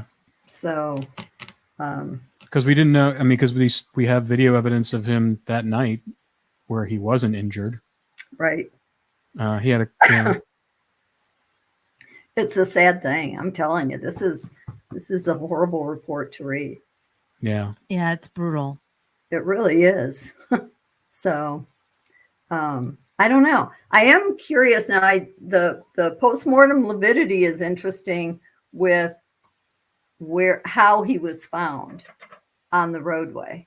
Mm-hmm. But it seems he said he was contorted, so his extremities were. It sounded like facing different directions or whatever, but his face was. It didn't seem like he was on his back. Yeah. But the lividity's on his back. So that means that if he was moved, he had to have been moved shortly after death. Or the lividity would have been partial or set in the position that he was initially. And then you would see it in another place. That's how you can tell if a body was moved after death. Explain for our audience the term lividity. So it's called livor mortis. We call it lividity. It's actually very simple. It's the blood in the body that's left will settle after death, after the heart stops beating and it's no longer pumping that blood through your veins and arteries. The blood will settle to its lowest point. So I'll give you an example. If you find a body lying on its back and the front of them is a different color, like usually a deep pink or a purplish color, that means that body was initially, when in death, was on its stomach and somebody turned it over to its back. Oh, okay. Now, in this case, the lividity would show if he was on his back and he wasn't, and lividity doesn't set right away. So you've got some time to move a body, but not a long time. 15 minutes, it'll start to set after about 15 minutes. And then it gets brighter and darker as the time goes. And then once it's set, it's permanent. It's not going to move. So what will happen is if they're on their back, for instance, most of their back posterior side will be that deep purple color, but wherever they're in contact with the ground or whatever they're up against, those points will be white. So you can see where their shoulder blades or their hip bones, excuse me, are touching. Need some water? I do. Yeah, grab some water. I'm so sorry. That's okay. We gotta do the same thing. Mm. So that's how you can tell if somebody's been messing with the body, usually. But if somebody comes along and it's kind of shortly after death and they move them, you won't know the difference. Got it. And we don't know what happened at those when they first got there. We've heard conflicting reports because initially we were told that he was like in a fetal position, and then I mean, it even says that in the report, doesn't it? No. I don't remember. Let's see. No, it doesn't say anything about the position he was found. Only what he was At the beginning, wearing. you said something about fetal position too. That's why I was curious. In Florida, marijuana is already available on the streets, and you have no idea. Hold on. No, it said he was found on the southbound side of a highway.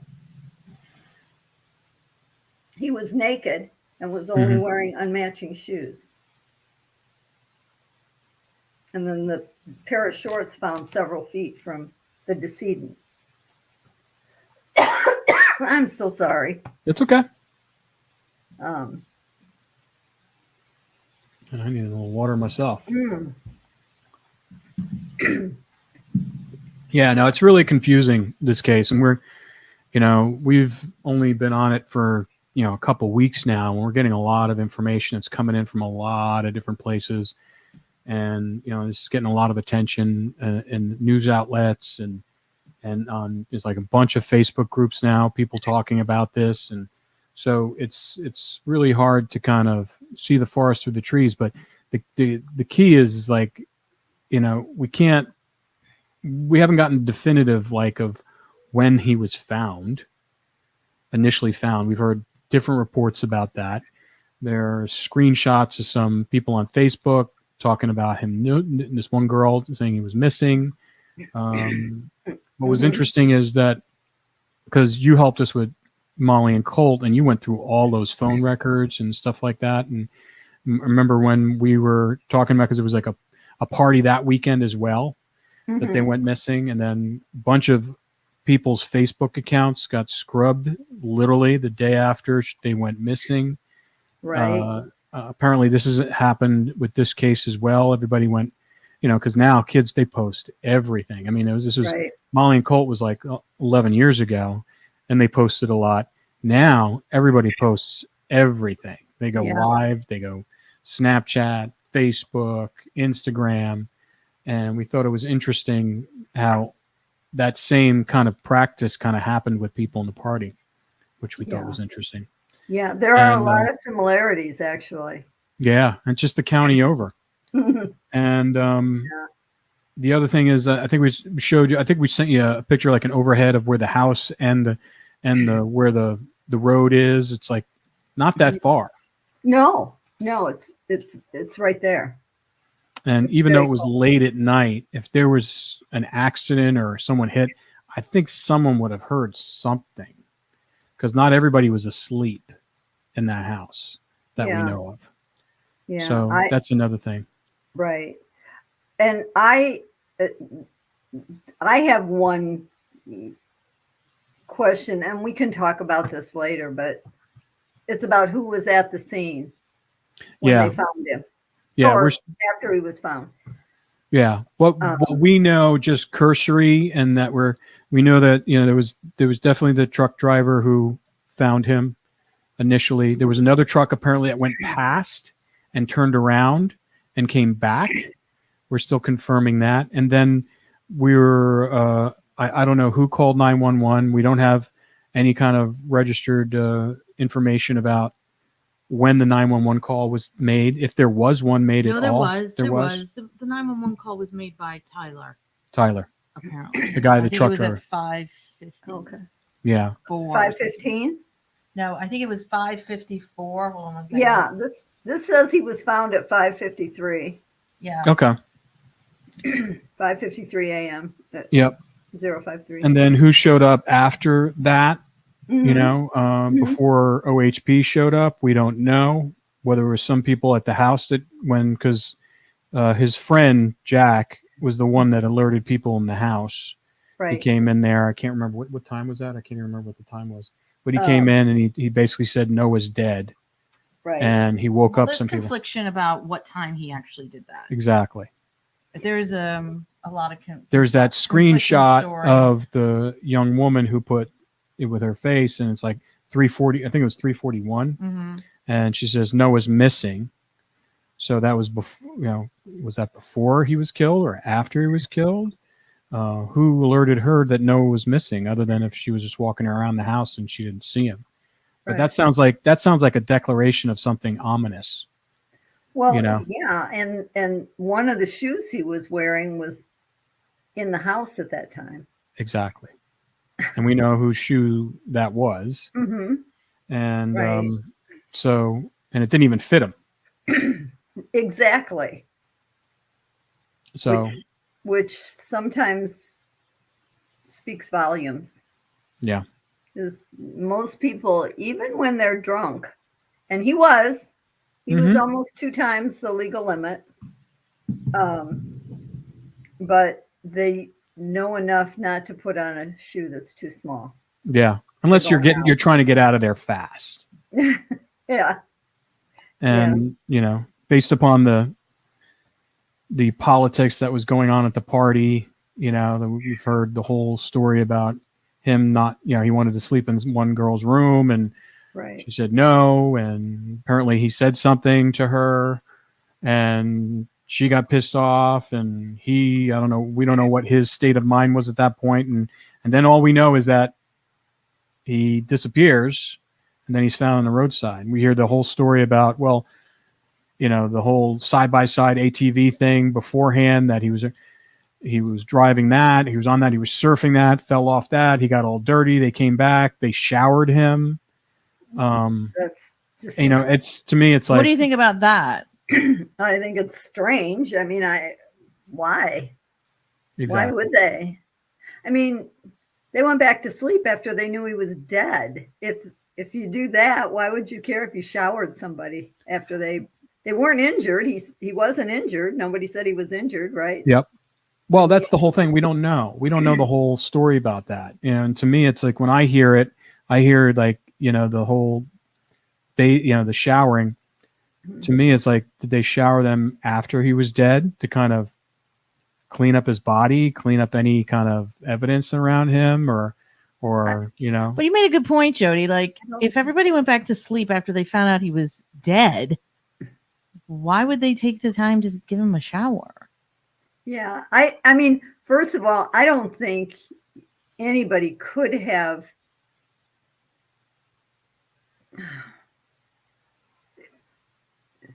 he was a broken child. He was broken. I don't think anybody could have even picked him up. You know, Broken physically, just he from was all the images. physically broken from top to bottom. I mean, I don't know. I mean, I'm not saying somebody couldn't have moved him. They probably could have, but they couldn't have done much with him. Yeah. They couldn't have tried to really clean him up. I mean, it's just the injuries are just too much. Yeah, I mean, it's interesting because they had a party at that house the next weekend. Same thing. That's amazing to me. I mean, what? And it was like, you know, it's, you know, they were youth hosting, and there was quite a few people. I mean, that were underage. I mean, you know, Noah was underage. You're right. He was drinking. I mean, you know, all his friends were underage and they were drinking. I think the person hosting the party was of age. I believe she was 22. But and there were people there like 15, 16. We heard a story where there was someone who had to leave because they were 15, and it was late at night. So I don't know. Nothing surprises me out of that area anymore. I mean, I'm not shocked, but it saddens me to see something like this happen, and it's still open. Question about the medical examiner's report. Obviously, this happened 9 months ago. It was just released probably about 3 weeks ago, maybe 4 weeks ago. I don't know if they released it willingly or they felt like there was pressure coming from media to have it being released. I mean, how does that go? Do they just normally release medical examiner's report to the public? No.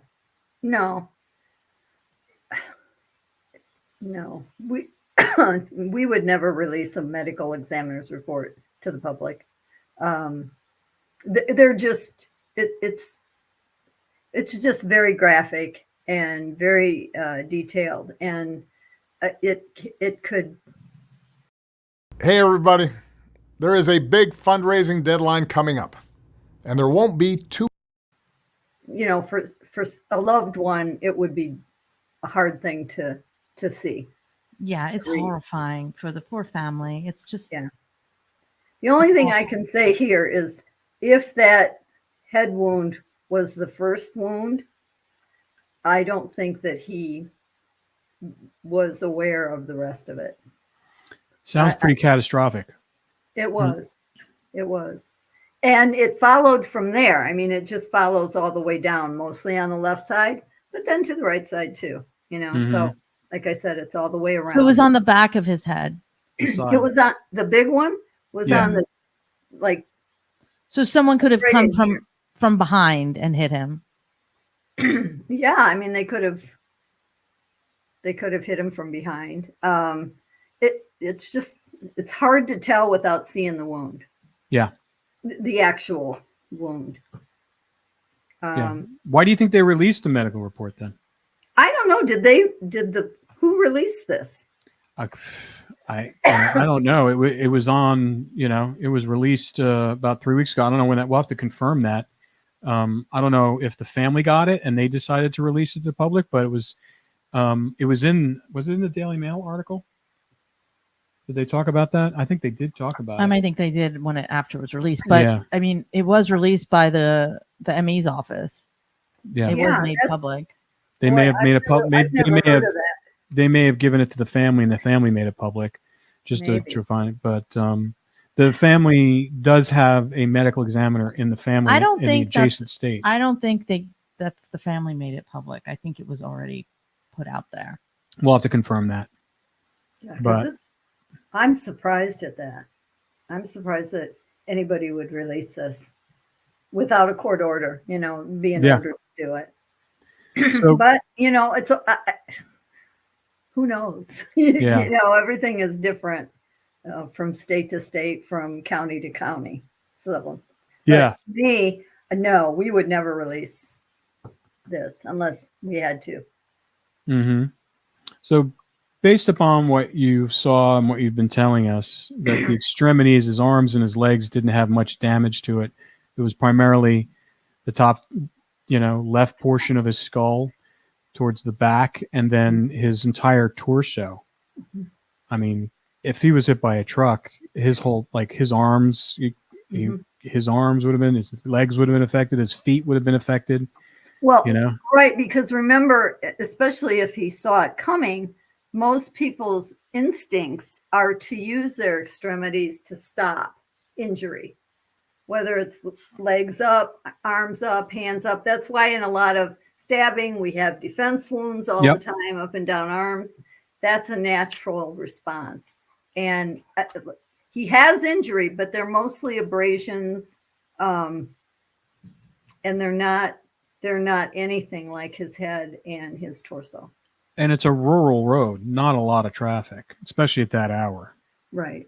We're talking, it's a 2-lane road, and people maybe going to work at that Is it hour. a blacktop?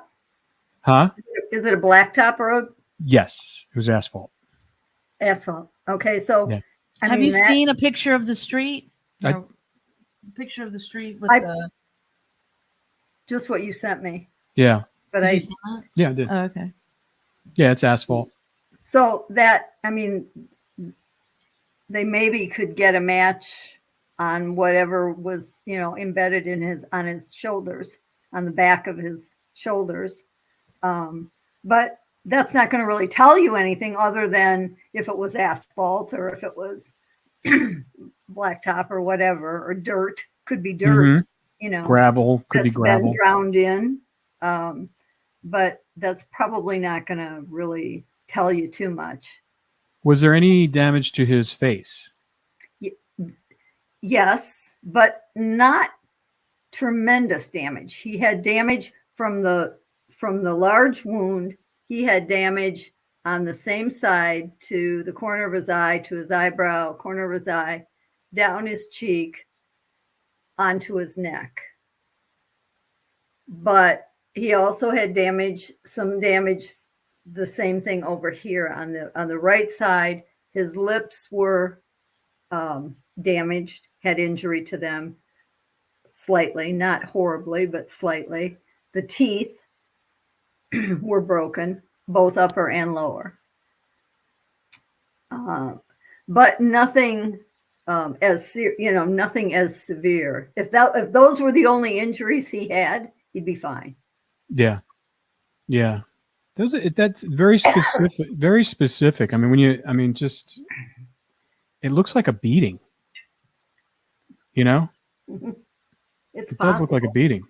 It's just, it has to be more than a beating, because Well, I mean, beating, and then maybe they drug him out there. They could have beat him in the field or wherever they were, and they dragged him out. right. I've never seen all of those. Well, I shouldn't say I've never seen, but when you see all of those little pinpoint abrasions all over him, and they're very unusually shaped. It's just a not what you would normally see in someone who was just hit by a car or a truck. Well, I think they've ruled out the fact that it was a hit and run. Yeah. At this point, I mean, if looking at those injuries, though, if we rule out a hit and run, what would you, in your expertise, in your opinion, what would you say that they could be possibly from? Well, if it was a beating, like I said, it could be a beating, and it would be a very brutal one. I don't think it's just a single beating. You know what I'm saying? I've just never seen so much damage to a body. Yeah. So I think it's more than that.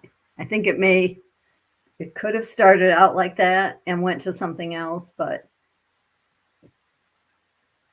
it's just really a brutal event. Mm-hmm. And I would not rule out a beating. I would not rule out dragging. I mean, maybe somebody else ran over him, you know? Well, that's what I was thinking. You have ATVs there. Maybe, after he But could wouldn't they have tire tracks on him from that? Well, you would think. If any, yes, I mean, you should he had no be clothes seeing- on. He had no clothes on. It's Right, not like you it's not like he was undressed and then went out. He went out with, just the shorts and those mismatched shoes. Right, which doesn't make sense at all. But like I said, even when they're struck by cars, you will sometimes get whatever the surface of that strikes them first, you'll get a print, like a fingerprint almost. It'll be a pattern, or it'll be a shape or something that you can tie back. But but without seeing the pictures, I can't tell. There could be something there in the pictures that will give us more of a hint. But just from the descriptions I'm seeing in this report, it doesn't say that. But from the injuries themselves, just to damage a skull is hard. Yeah. To damage a skull, I mean, it was fractured on both sides and the back. Virtually the whole thing had fractures. And it just went from there, from the C spine up here, all the way down the back, the ribs, the internal organs. Yeah. Just brutal. Yeah. But What kind like of? I said, you don't see anything damaging, really serious on the extremities. Yeah. At least I can't And tell. that's the thing. If he was hit by a car, wouldn't his bottom half of his body have been affected? Wouldn't his extremities been affected? Well, yeah. I mean, I would expect to see that. Right. I That's don't. what I'm saying. It doesn't make sense. I don't see that here. And then what kind of force does it take to puncture your lung Well, from an external blow? a lot. I mean, these blows were tremendous, to break your entire backbone from the back of the neck on down, to break a skull in two, basically, back here. Yeah. And then to break the top of it the way it was. It's just brutal injuries. Yeah. And would take tremendous force. Yeah. So I wanted to ask you about this. I don't know if you're familiar with GeoNets. Are you familiar with that? They said they did Geofencing. Geofencing. They did in the area to, I guess, for all the cellular activity in that area. Okay. So I don't know what. I guess they'd be able to track phones and placement of people and that. I mean, because I think the substance of this case, just like Molly and Colt, it comes down to people who know something but are not talking. Right. So hopefully they're talking to all these people. I mean, I think, I hope they are. Yeah. And we've heard that they've spoken to some people, but then, then recently we've heard that they haven't spoken to everybody, and some people had to actually call them to say, I'm ready, I need to talk to you guys. Right. So, but unlike, I'm sorry. No, go ahead. But unlike with Molly and Colt, it seems that we probably know who the first one was that was on scene. Mm-hmm. we think. Yep. So that's good. We have the body, so that's good. The photos may give us a better clue as to what made some of those injuries. Mm-hmm. So that's good. So all of those things are better, that we wouldn't have to rely so much on what people say, but maybe in this particular case, there's a chance for forensic verification and validation. Yeah. You know? Now, another thing that was interesting is that we've been conflicting reports on, because the house is very close to the roadside. That's where he was at the house. We've been told by online that the owner of the house said the house has been searched by police. And then we know one of the officers who's involved in the investigation, and I contacted him, and he said, no, the house wasn't searched. So I find that kind of interesting. Yeah. And we also heard reports that there was a lot of cleaning up that was done at the house, and that the house smelled of bleach. I mean, obviously they had a party there. You clean up after a party and that kind of thing. So who knows with that, but I just don't understand why the area wasn't searched properly, unless they just thought, well, his body was here, it wasn't at the house. For you as a investigator, I mean, is that enough probable cause to search the house? If he was at the house and he was found like a few hundred yards away from the house, and he was there partying all night, and he was with these people, and there's a lot of suspicious circumstances and people are saying stuff, what gives you enough probable cause as a law enforcement agency to say, hey, listen, we need to search this place? Well, it depends on the judge that you're going to be going, for the warrant to, but I would certainly give it a shot. I think that, I mean, my first instinct would have been to just ask them to search the house. And can we come in and search? And you would think that they would approve of that. It was their friend.